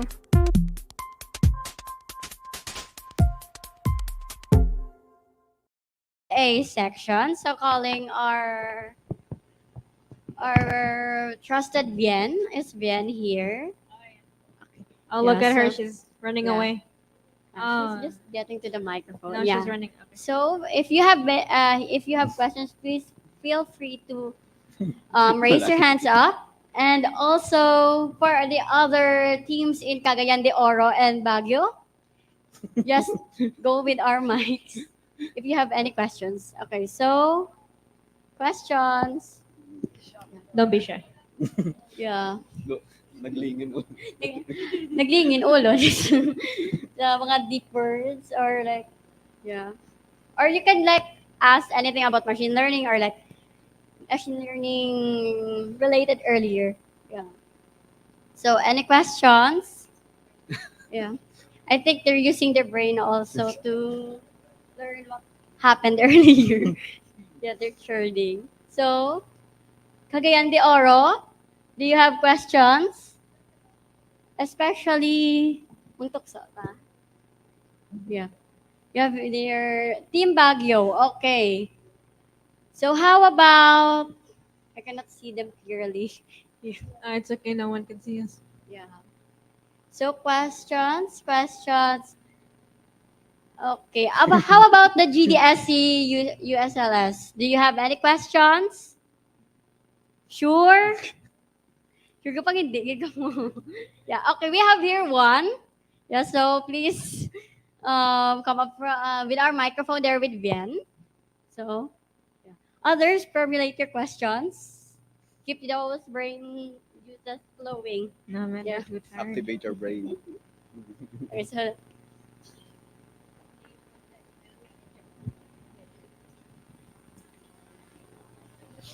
Hi, good afternoon. My name is Cyrus. So, technically, I saw the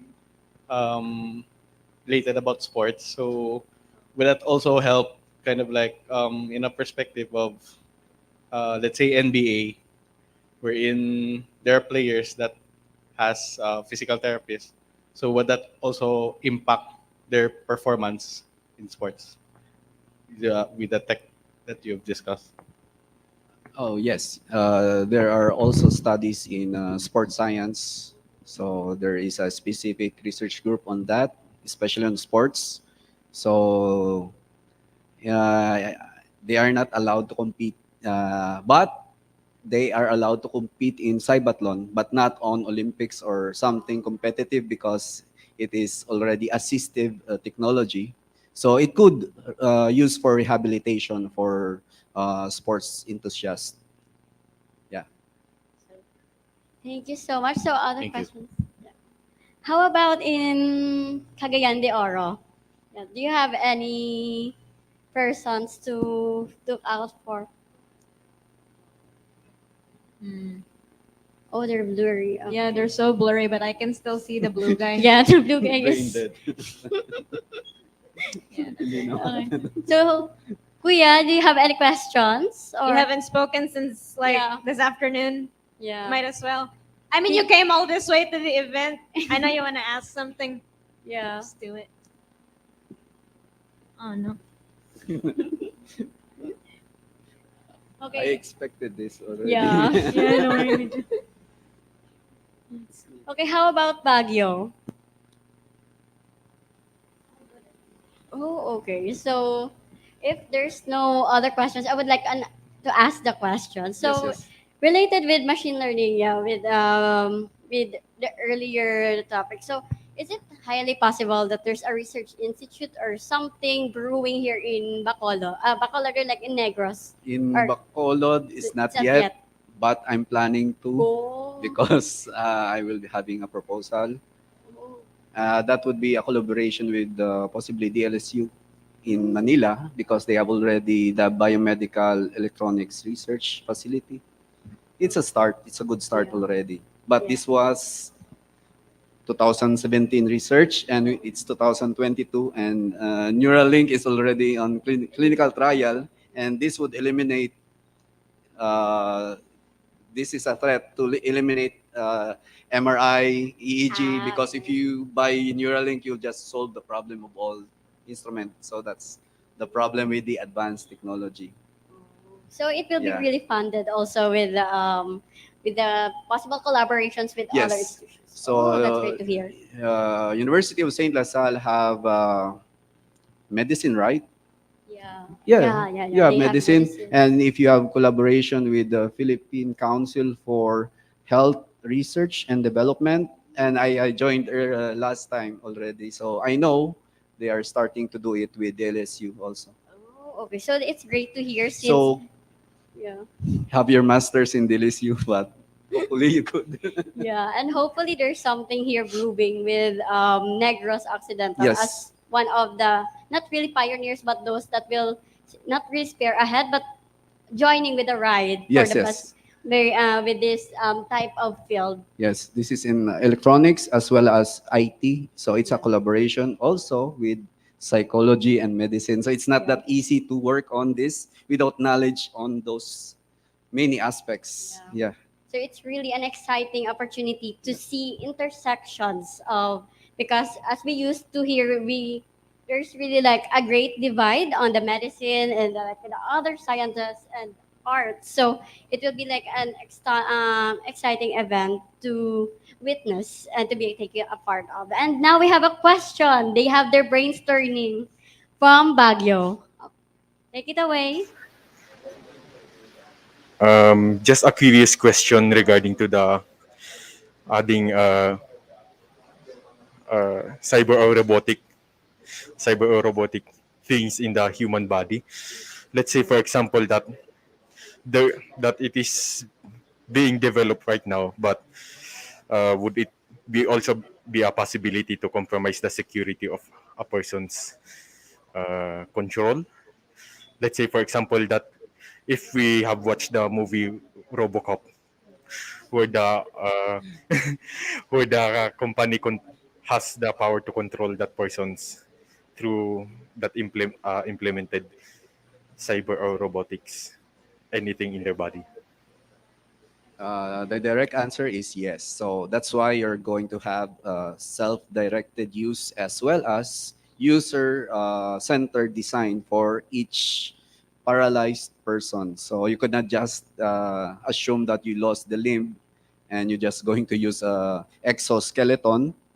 It's like a cyborg, but you need also to follow the bioethics, and this is one of the challenge for the machine learning, so that they could not be controlled by computer, but the human itself will control the BCI, not it'll just assist but not control the human. So it's reverse. So thank you so much. Does it answer the questions, Baguio people? Yeah. I think we're still going back. Yeah. Okay, yeah. Thank you, Batanang side. So are there any questions?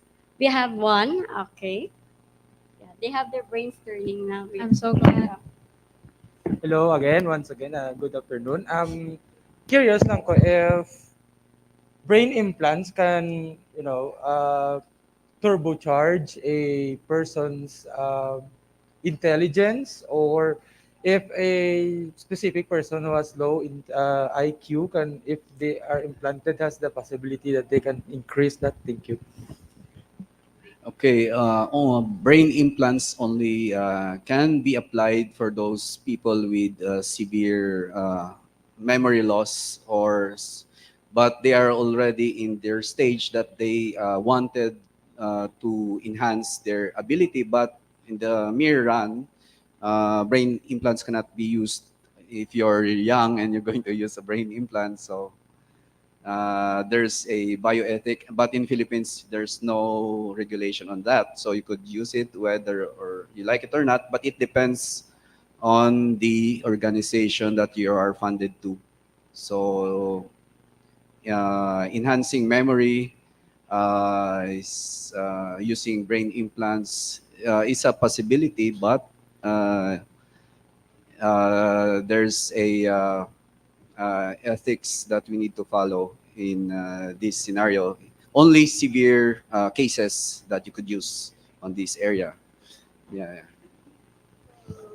Does that answer the question? Okay. Yeah, and we have another question from my co-host. It's me. I have a question. Actually, yeah, it's more like a curious question, like also what more on the hypothesis side.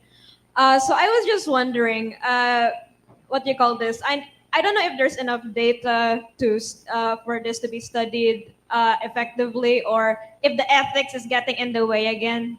Dang ethics.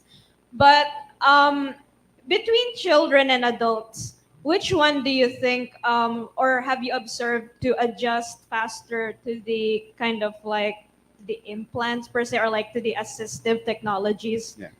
put on them? Asking for a friend. Yes, yes.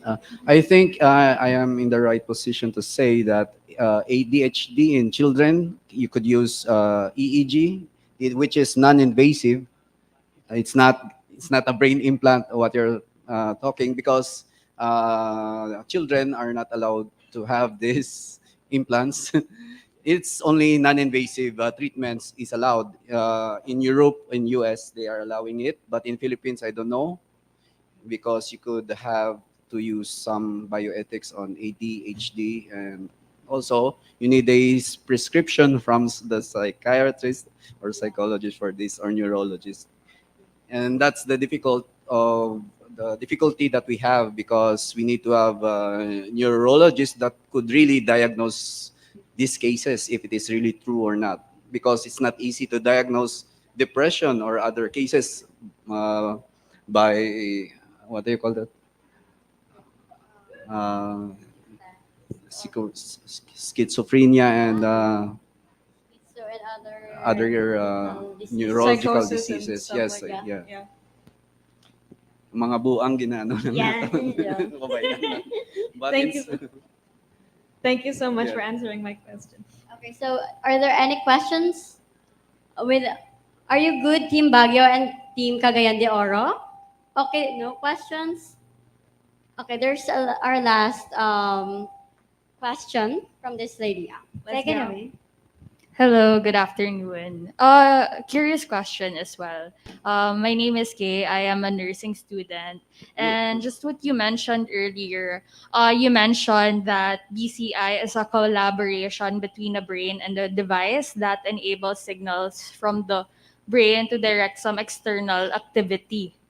So, just a curious question because I would like to ask if Neuralink could also be useful in bedridden patients because I used to have an uncle who was bedridden. He wanted to speak, but he couldn't speak because of stroke. So, if Neuralink actually gets developed further, will it help bedridden patients to communicate their thoughts despite not being able to speak?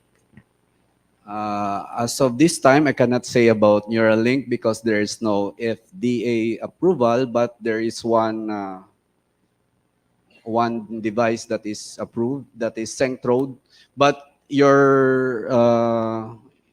the patient needs to volunteer for the clinical trial, and you need to sign a waiver for that. That's it. If you are really interested to be part of the product.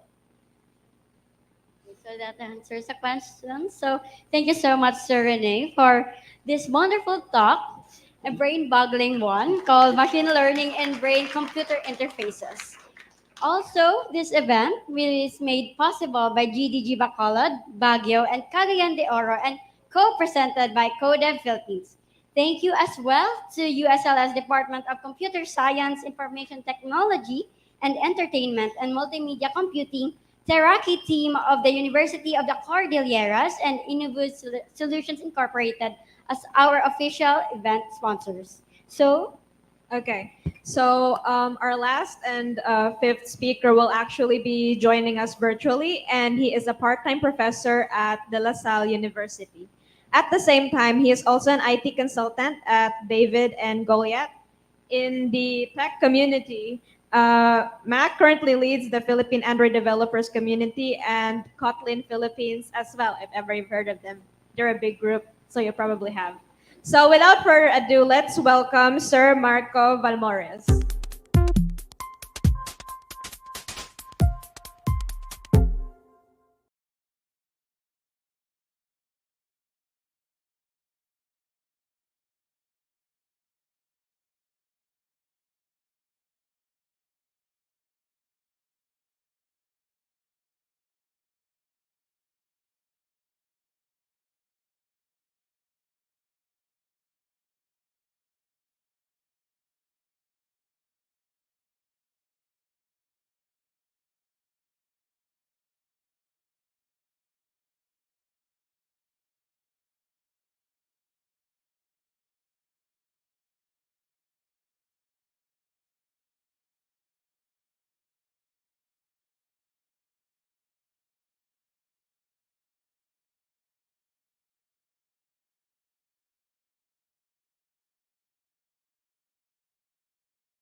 please.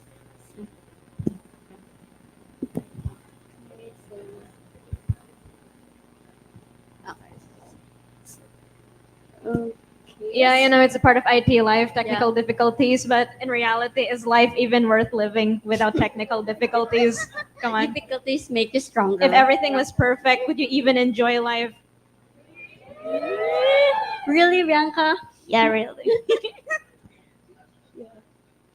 Yeah, so while we are dealing with the tech difficulties, we could actually like use what are your experiences so far with having this GDG? First, it's like an historic experience in the making because we're going back again to the live audience From the plague. yeah, yeah, from the From the plague. plague. Yeah, so we could have like as we wait for Sir Mac Valmaris to return us with sound this time live, so we could actually like would like to hear some comments or like Open forum takeaways? time. Come on, it takes you back to your high school days. This is Yeah. open forum time. Yeah. Or are there like do we tukso then? I mean, the teachers usually like tukso the students during Yeah. open forum, like, and then the student cries, and then it's like you have nothing to cry about. Like it's not even that serious, but then maybe it is serious. So it's like, Yeah. if you want to cry, you can. Just let those tears out. Yeah, just let the tears out. Yeah. So we'll try to ask someone. Are these microphones can be? I mean, I hope so. The wires Can- look pretty long. Can we just sling it downwards? I don't want to pay for the Yeah. equipment. Yeah. Yeah, no. Or Now we're stuck here. about in GDSC, USLS, are there So- like your takeaways as students with a passion for learning? Well, passion. Oh no, they're leaving. Yeah. So like we have here Gian, yeah, is our current part of GDG Bacolod as GDS. So So- take Hello. Hello. Am I? Oh, yeah. Hello. Good afternoon, everyone. I am Gian Aibo. I'm from GDSCU as a LES or University of Saint LaSalle. I'm an incoming second year Bachelor of Computer Science student, and my takeaway so far. Honestly, I don't want to say this as a takeaway, but I would like to say thank you to everyone who came here. Of course, we went here to learn, right? And yeah. Thank you so much for coming, and I hope you enjoy the afternoon. Thank you. Thank you so much for accepting us here also in USLS with this wonderful place. How about, I think I've heard that there's TUP here, Visayas. Are they still here? Yeah. Show us your hands. Yeah. Could someone like give a takeaway or learning from this? And hopefully you'll join the GDSC family soon. Yeah. Yeah, I hope. Soon. So are there one of those special ladies out there? Yeah. Yeah. Come Thank here. you. Got the mic. Or get the mic. So good afternoon, everyone. I'm Kay, and I applied as GDSC lead. So I hope that I get the chance. So from introduction to agile methodology in testing by Sir Alan, and making the most out of PWA install by Sir Andresito de Guzman, and then the AI, which is the Boom AI by Sir Xavier, and the last, which is machine learning and brain computer interfaces by Sir Rene Salmingo. So thank you for giving us knowledge, and the Boom AI helps us the most because right now we are making our thesis, which is the obstacle detection on shoes for totally impaired. So the AI helps us the most. So thank you so much for this opportunity. Hello. That's my. Thank you so much, and hopefully you'll get in Hello? to be the pioneering GDSC there in TUP Visayas. You'll make history. Okay, now it's good. Okay, let's try speaking with Sir Mac. So hello, sir. Hello, Try to sir. speak. Hello? Dinig ba ako? Wala. Finally, we can hear you! Yeah. Finally! We're so finally, happy. finally. Yeah, yeah. Oh. So, sorry, nagka-problema sa, ano, sa headset ko, I think. So, we connected to the phone now. Okay. So, yeah. After testing kanina, no, mag-test pa kami kanina to make sure everything would run smoothly. Pero things happen. Life of an IT guy. Okay, moving on. So a lot has happened during the Google I/O, and I'm here to give you a list of what transpired, what was discussed, and specifically we'll be discussing on the Android platform for mobile. Kasi there were a lot of things that were discussed from Android mobile, and wearable also. So we'll be focusing on the mobile platform. So before we begin, okay, there you go. Before we begin, here are the links that you can watch. No, if you really want to watch what transpired in the events, the whole Google I/O is here in the link. The highlights is on another link that's provided. And if you want to try out the labs that were done in the IO, the link is provided also here. So let's begin with the Android upcoming Android version, Android 13. What are we expecting now? Okay. Android 13 is in beta 2 already. It's already available, and we are expecting it to be released on around third quarter to fourth quarter of this year. So we are waiting kung ano yung mga bago nila, no? And ano pa yung mga bago na pwede natin expect sa Android 13, no? Or what were highlighted for this release. Okay? One is notification and foreground services. So now, notification overload is leading to a reluctance in installing Android apps. With Android 13, all installed apps, okay, will automatically require users to grant them runtime permission before they can send notification. Kasi ngayon, medyo hassle eh. When you receive a notification, upon installation pa lang, tatanungin ka na, do you want an installation, do you want this app to send you messages, no? And the next time that you want to modify tawag doon, yung permission na yon, or yung ability to send notification, is you need to go to the settings. Okay? Now, the user can grant them on runtime already, which is better. Okay? Pwedeng once in a while, pop up siya. Now, for older version, same pa rin yung process. The system will automatically prompt the user for permission, typically when your app is first launched.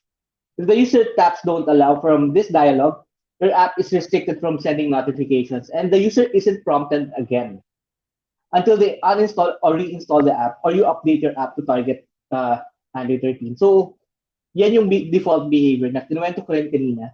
So, that's SDK 32 below. Next, there are actually updates on UX, especially in material design. In this specific case, we have permission updates also, UX. No? You can request the permission in context with an appropriate justification. Access to notifications can be accessed either through permission checker or by using notification manager. So meron na tayong way to manage, no, the notifications during runtime. Yun yung pinaka-highlight. Now, here's one thing that a lot of developers have been asking, as well as users, no, ng mga mobile apps. Users have strongly voiced their opinion that foreground services notifications should be dismissible.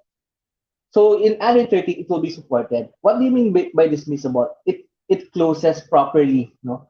When you close a notification kasi, what happens is, sometimes you cannot close it eh. Diba? May times na gano'n, and sometimes nawawala. Pero, ayun, okay? Next, we have fewer FGS notifications. What do we mean by this? Both of the new permission and dismissible notification mean that users may not realize that apps have long-running background rates. So on Android 13, users can directly close foreground services through the notification. Okay? So dito, okay, what are foreground what do you call this? Background services. For example, nag-download ka ng video, or you're downloading video from YouTube or those can be downloaded via backend. Okay? And sometimes may notification progress bar sa taas ng ng app mo, showing the progress. Okay? When we talk about dismissible, you can close it using the notification already. So foreground services task manager now removes app from memory, stops media playback, stops service removing associated to notification. Yung sinasabi ko na kung nagda-download you can close it already through the notification, which was not present before. Yeah. So maraming changes sa notification. It became more powerful. Hindi lang siya notification message na makikita mo na lang. It's no longer just popping up and you just close it. There's more things and interactions that can be done now. Another changes in or improvement in Android 13 are permissions. So yung permissions kasi, for those not familiar with Android, is that when you use a specific service in Android, like internet, contacts, reading or accessing your images, videos, your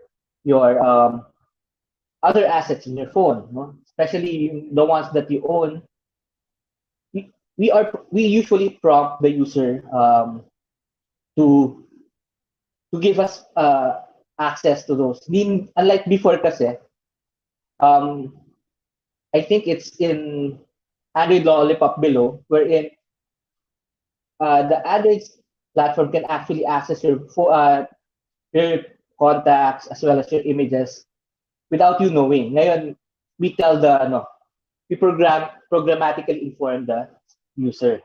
So those are yun yung concept ng permission. Now with the new permissions, okay, we can use the nearby Wi-Fi devices permission to manage devices connection to nearby Wi-Fi access, rather using access find location. Okay, for those who are familiar, again, access find location is what we use for GPS. So yun yung mga GPS location yun, no?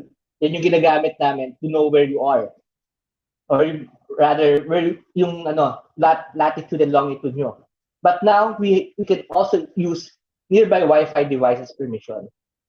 Okay? Kasi paminsan, as our devices are tethered and not using yung yung GPS. Okay? So isang possible use case nun. Next is storage permission split. Here, before, okay, we have been using read external storage and write external storage. This encompasses image, video, and audio, among others. Okay. Now with Android 13, they have separated it, making read external storage and write external storage permissions no longer supported. Kumbaga, mas pinoprotect nila. Kasi pag sinabi mong read external storage or write external storage, excuse me, ang nangyayari is, yun nga, lahat ng media na available, sinishare mo. But now with Android 13, they segregated it for image, video, as well as audio. Next, there's an introduction of a privacy-forward maintenance free picker for images and video that can be used without additional permissions. Meaning, ito yung mga library or UI na pwede nang gamitin. No? It's available in Android 13 beta, but the photo picker will also be released in Google Play system updates. This means it will be available in upcoming weeks on Android 11 and 12. Devices we can continue to improve over time without waiting for OS update. Okay? So ito, again, there's this new UI, well, yung photo picker na UI natin or UI component can be used to access content on our devices without asking for permissions. Okay, then we have a privacy dashboard. It tells us information about the permissions that we have for devices. So before, one day mo lang makikita kung anong ginagamit ng permission. Ngayon, 7 days na makikita mo yung mga ginagamit ng permission ng isang app. Okay. So there's also a privacy sandbox that can be used to test yung mga privacy settings.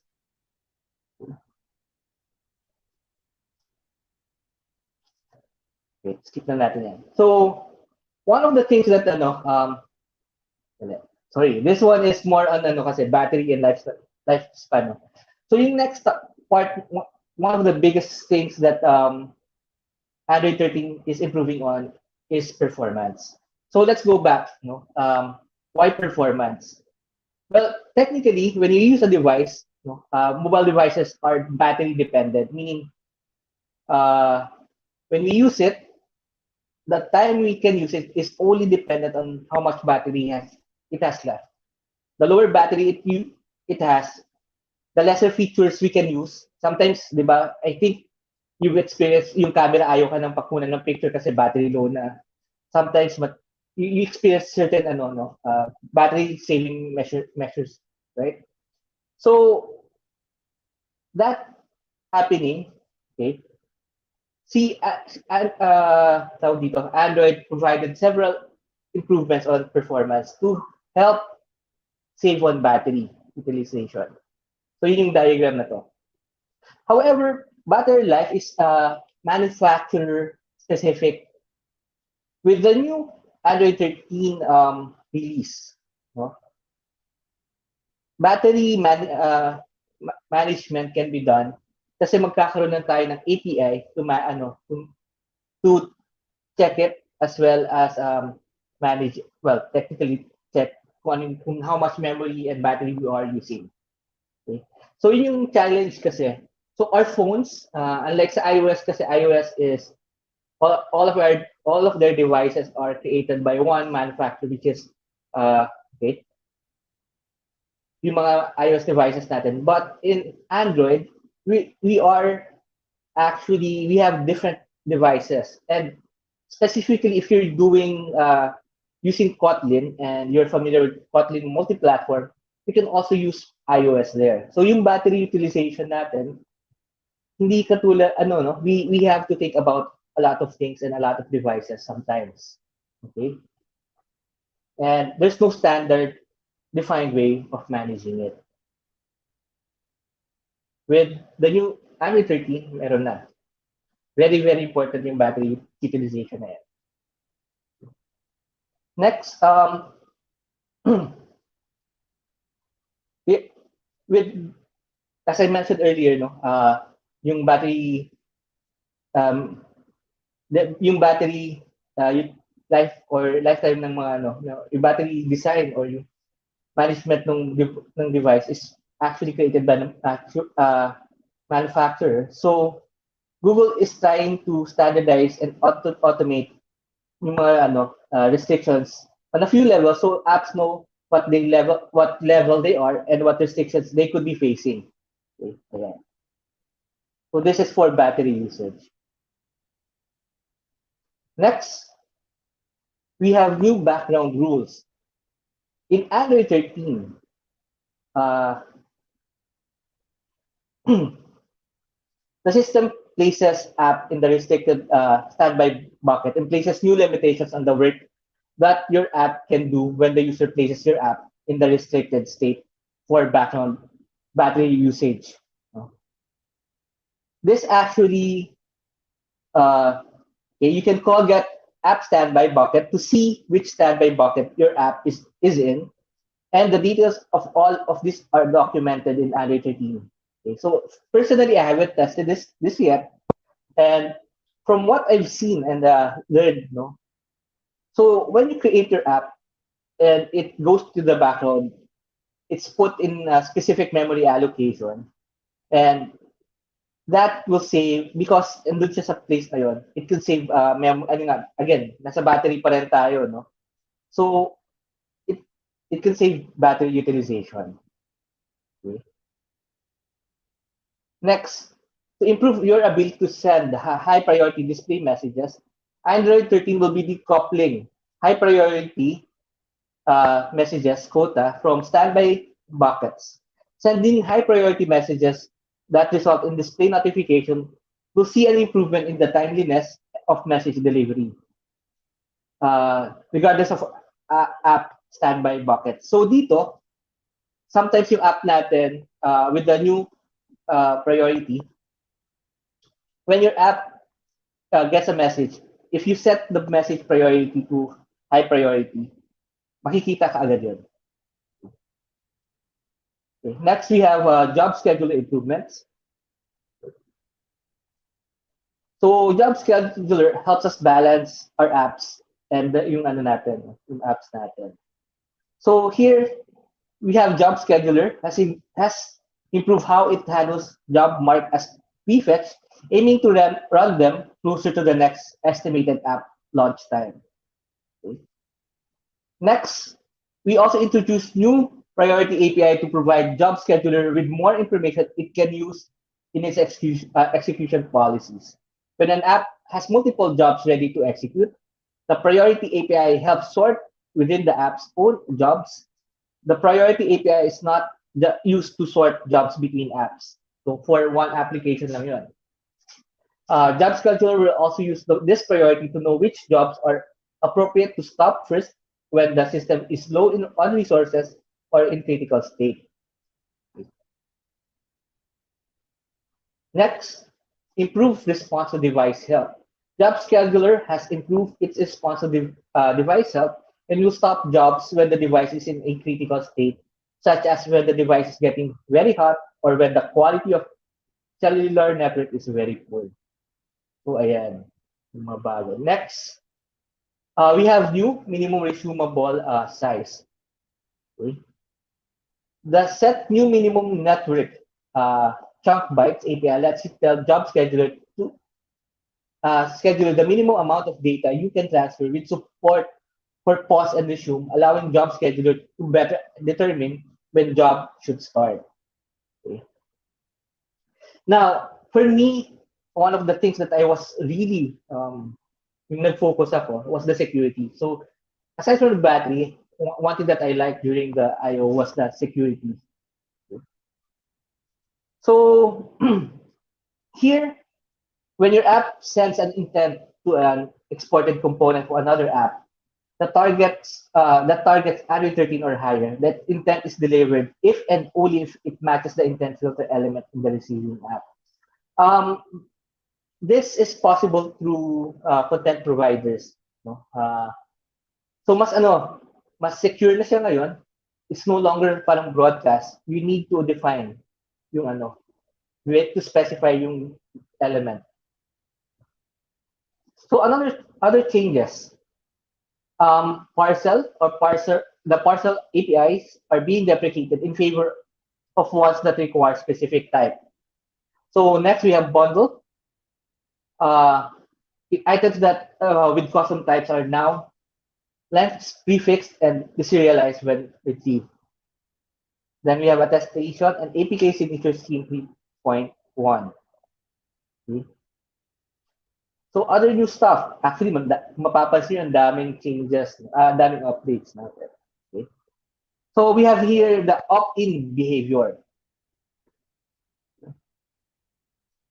So note, wait lang, let me double notes ko. Okay. So yung opt-in behavior, it manages your back press. Okay. Wait lang, double check ko. Yes. Nasa ibang, I think, hindi ko nag-delete yung slide. But in essence, the opt-in behavior, no?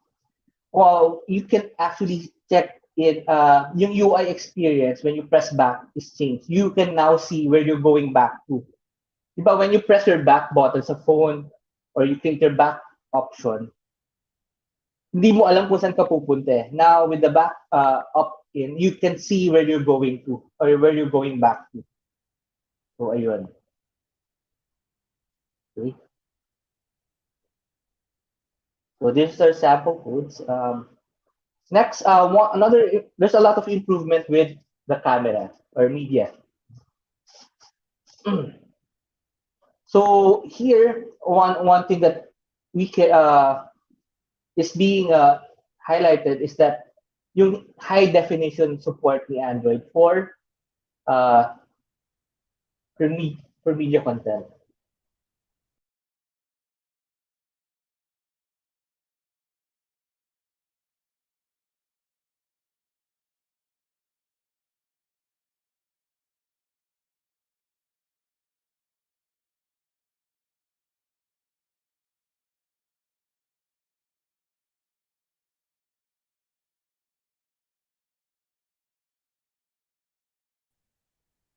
Ayun. Sorry guys, I got disconnected sa phone. Okay. So going back, one of the biggest updates are in high definition uh, media. So this is more on focus on babalikan natin to later, no. May mga APIs na for streaming actually. Okay. So yeah.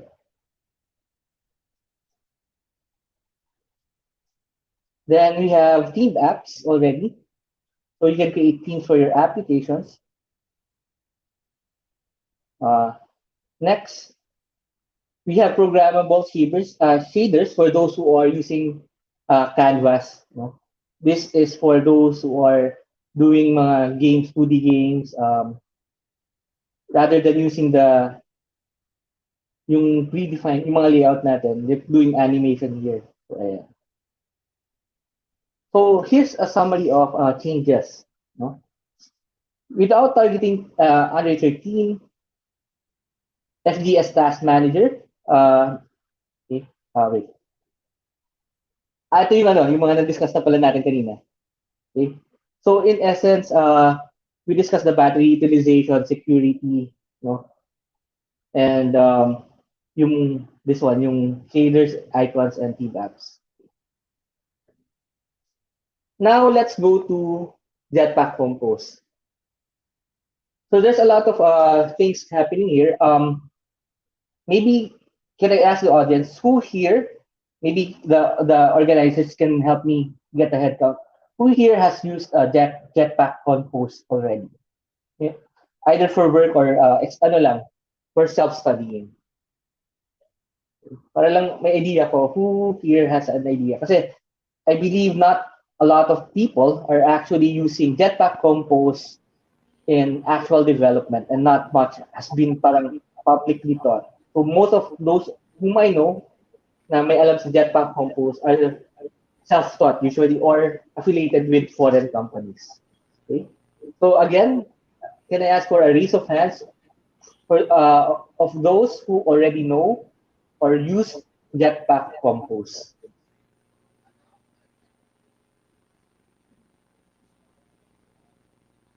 Meron na ba?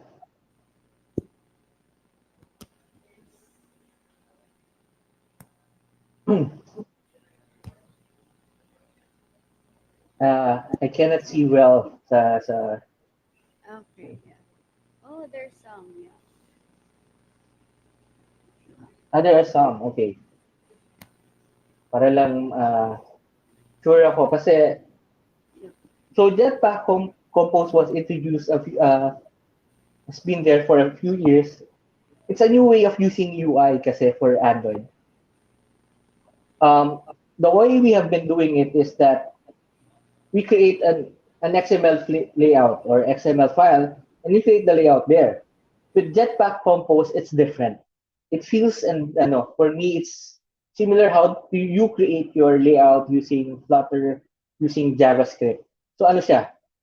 I am not familiar with the term that they use for it, pero it feels totally different. Ibang-iba siya. Okay? So I'll run through the updates, yung mga changes here. Here we have downloadable fonts already. Okay. Nested loop scrolling and interoperability. We have lazy layouts included already. Window insets, yung icon mo, yeah. Then we have shared element transitions. Yun yung mga updates for Compose. I'd rather, honestly, I haven't tried it yet. So I'm not discussing that. Pero ito yung mga updates sa Jetpack Compose. Okay. Now let's go to Android. No, Android Studio. Ito yung tool na ginagamit natin. We only have two tools. Both of them created by JetBrains. First is Android Studio and the other one is IntelliJ. Those are the only two platforms that we use for Android development. No? Well, using native Android development. Para lang malinaw. So here we have what we call yung live edit. So Who here has tried writing code with someone else? Usually, you'd go for tawag dito, GitHub or a repository wherein you push and pull, no? But sometimes you want to do pair programming, meaning yung especially if there's a junior senior mentoring that's happening. No, this happens in companies sometimes. No, yung may bagong pasok, then someone will be overlooking, and with the things happening now, sometimes you want to see how your junior or your newbie is doing, and you can monitor or co-program a specific function. So ito yung live edit. Okay. Wait, ibang live edit yung pinag-usapan ko. Sorry. This is the meron kasing feature na you can use Android Studio to code simultaneously. My bad. So live edit, you can see the changes now. Ito yung nire-request before ng mga developers kasi before when you edit you sorry guys, I made a mistake na mix up ko na. So may live edit kasi na functionality si Android Studio and IntelliJ wherein you co-program or rather you edit with your someone else. So live edit here is changing the layout of your Jetpack Compose and it immediately shows. Sorry, my bad, my mistake. So we have here recomposition debugging again. Ayan. These are features pala for Compose, Jetpack Compose na to support Jetpack Compose. Ayan. My bad. Sorry, tatawa ko. Okay, now we have Compose across all UI. I'll be skipping through this kasi there's one thing that I really want to talk about, and that's yung next topic ito. Large screens made easy. This is the last topic that we have, and this is what I really prepared for because this for me is really exciting. So, ano yung mga pag-uusapan natin dito? We have Jetpack Window Manager, window size classes, activity embedding, sliding panel layout, navigation rail, Jetpack drag and drop, Jetpack Camera X, resizable and desktop emulators. So, ano ba yung Jetpack Window Manager? Okay. It's a library supporting new device form factors and providing common API surface for supporting different device types, starting with foldables and tablets. So ngayon, nagiging sikat na yung mga foldable devices, no? So Window Manager will help us support those. With the library recently having its initial stable release, okay. Ano yung mga makikita what can we expect from it? Okay. Here we can there's WM metrics APIs, no? To allow using the same API across different versions of Android and reduce the confusion around previous display APIs. You can get access to current window metrics as well as maximum window metrics to allow you to make runtime decisions based on window size of your application. This has to do when you're doing coding already. So runtime mo lang kasi malalaman yung window size mo.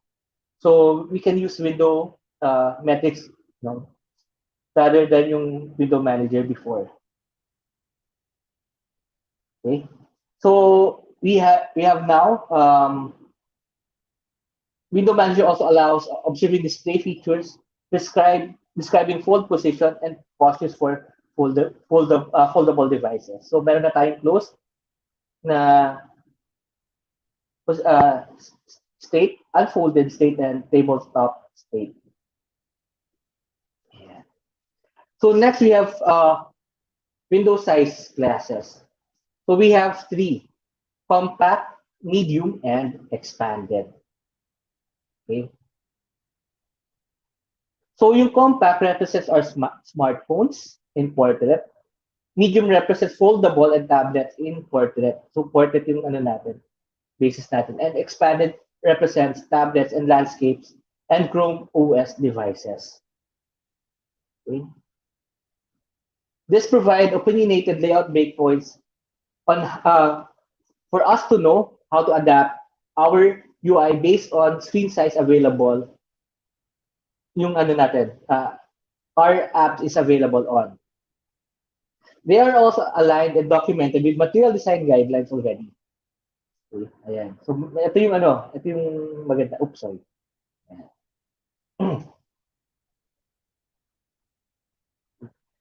So, for this one, there's UX guides already provided for large screens. It's designing apps for large screens as well. If you want to see it in the IO uh, as recap, no, yung mga recorded sessions.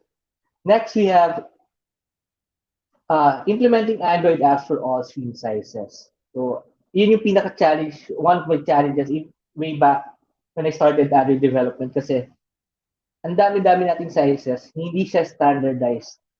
Different manufacturers create their own sizes kasi. So, this session gives us a brief overview of app architecture, navigation, and testing, and the recommended way for handling different and changing sizes with unidirectional data flow. So, ayan. Here's the first one. Okay. If you want to test it out, here's the link. I'll be giving the slides to the organizers. So, activity embedding allows displaying two activities simultaneously with each taking up portion of the window. No? Configuring through Jetpack Window Manager. A corresponding layout will be displayed based on the available screen space and settings you provide supporting on the supported versions of Android. This means you don't need to branch your code to handle small and large screens. The library will do it for you. Yun yung, yung cool nun. Kasi noon, imamask mo pa yan eh. Magmamask ka pa. Now, the API will help us do it. The library also supports screen windows size changes at runtime, like fold, unfold, and switching into multi-window mode. Okay? So that's just a glimpse of what we can do. For okay. Next, here's another layout we can use, sliding panel layout. Okay, can switch from single pane to a dual pane. Single pane to a dual pane layout if the screen real estate allows it. So it reduces the amount of manual size checks that we have to make. So mapapadali yung buhay natin. Kasi mag-auto-adjust na siya. Okay? So nag-adapt na siya sa basis sa panels, no? So, by using slide pane layout. So next, while Android has long supported drag and drop, no? Since Android 3.0, okay, the new Jetpack drag and drop library just hit beta and makes it easier for us to handle drag and drop interactions. Okay, so there's code again and documentation here. And this, kasi di ba sabi nga, when you're doing drag and drop, may ibang if you're using a large screen, you can run two simultaneous activities already and instead of using the fragments. So mas madali na mag-provide mag-create ng drag and drop activities, behaviors, using the new drag and drop from Jetpack. And finally, okay, yung last na topic na natin, yung Jetpack Camera X. So one of the challenges when you're implementing camera is that when you implement the camera kasi, sometimes we have skewed images or sometimes hindi siya naka-tilt properly or wrong orientation. No? With Jetpack Camera X, there's a lot of improvements. No? Ito na lang yung last. So, one is it can handle camera usage for different view sizes already, and it's tested for a lot of devices, and it is already optimized, and actually it's good for streaming already. I think that's it for me. I'll end it here. I'll give the floor to the hosts right now. Thank you, guys. Thank you so much. And that was Sir Marco Valmores, everyone. It's good to know that new updates with Android is still happening as technology is still rapidly growing. And we are here right now to learn more about all the technologies available to us because even though web dev has gained a lot of traction, it's constantly improving also. And people generally prefer it more, especially in school settings. Web dev, am I right? Yeah. They feel that mobile application, especially with Android, is intimidating. I mean, I find it intimidating. My laptop finds it intimidating. The moment I open Android Studios, it's very intimidated. Yeah. You So, mean the least but voice yeah. contagious. Yeah. But thank you so much again for the session you've given to us. See what I did there? Session. Okay, so we are going to be going now to our question and answer portion. So we're going to be calling upon one question from each of the groups. Only one. Or you know what? One, because why not? Make everything count. Yes. So are there anyone from Baguio or Cagayan de Oro? You're just As gonna the have to lucky fight one? for it. Fight for the question. For the question. Or maybe here in Bacolod. Maybe there's one. Or I think they have let's say absorbed earlier all those updates. Yeah, I'm And pretty- I'm also pretty with sure. how Sir Mac Balmar speaks with how each update is very needed or something that is to be applied to every web developers on Android also. Yeah. Especially with Jetpack Compose. So Yeah, don't be shy. Ask. CDO. Okay, so we have from Cagayan de Oro. Oh my God. Yeah, as a lucky question and answer. Okay. Let's go.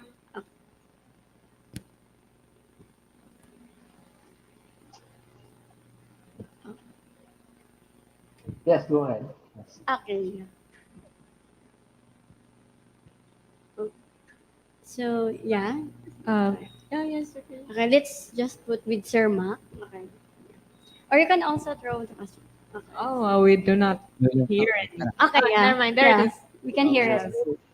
I have a question about the programming language used to develop Android apps. I know it's Kotlin in Java, but way back before as a student, we used Java to develop Android apps using Android Studio, and I think now Google advocates developers to use Kotlin. So, question is that is Kotlin going to replace Java as a main programming language to develop Android apps? Okay, replace is, we cannot say completely replace. Kasi technically marami nang nagawang projects. There have been a lot of projects created under Java already. So one thing about good thing about Kotlin is it uses the same bytecode as Java. That way, Java and Kotlin code can interact with each other. So what happens for most of the time is some companies retain their old code in Java and create new functionalities over Kotlin, or they slowly migrate those Java code to Kotlin. That way, um, yung support kasi ngayon, just to be frank, is that all of the effort or improvements is being done in Kotlin already.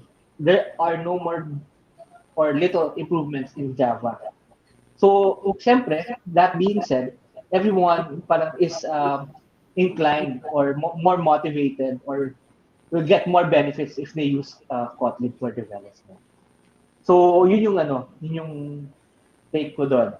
So, it might not replace a lot of apps kasi some apps might have high complexity, no? And might not be easily migratable to Kotlin. But magiging yun yung naging standard natin eh. It will be Kotlin all the way. But if you have legacy code and you're using Java for it, then you can still use it. Pero Kotlin yung primary natin. Means to create and write Android apps.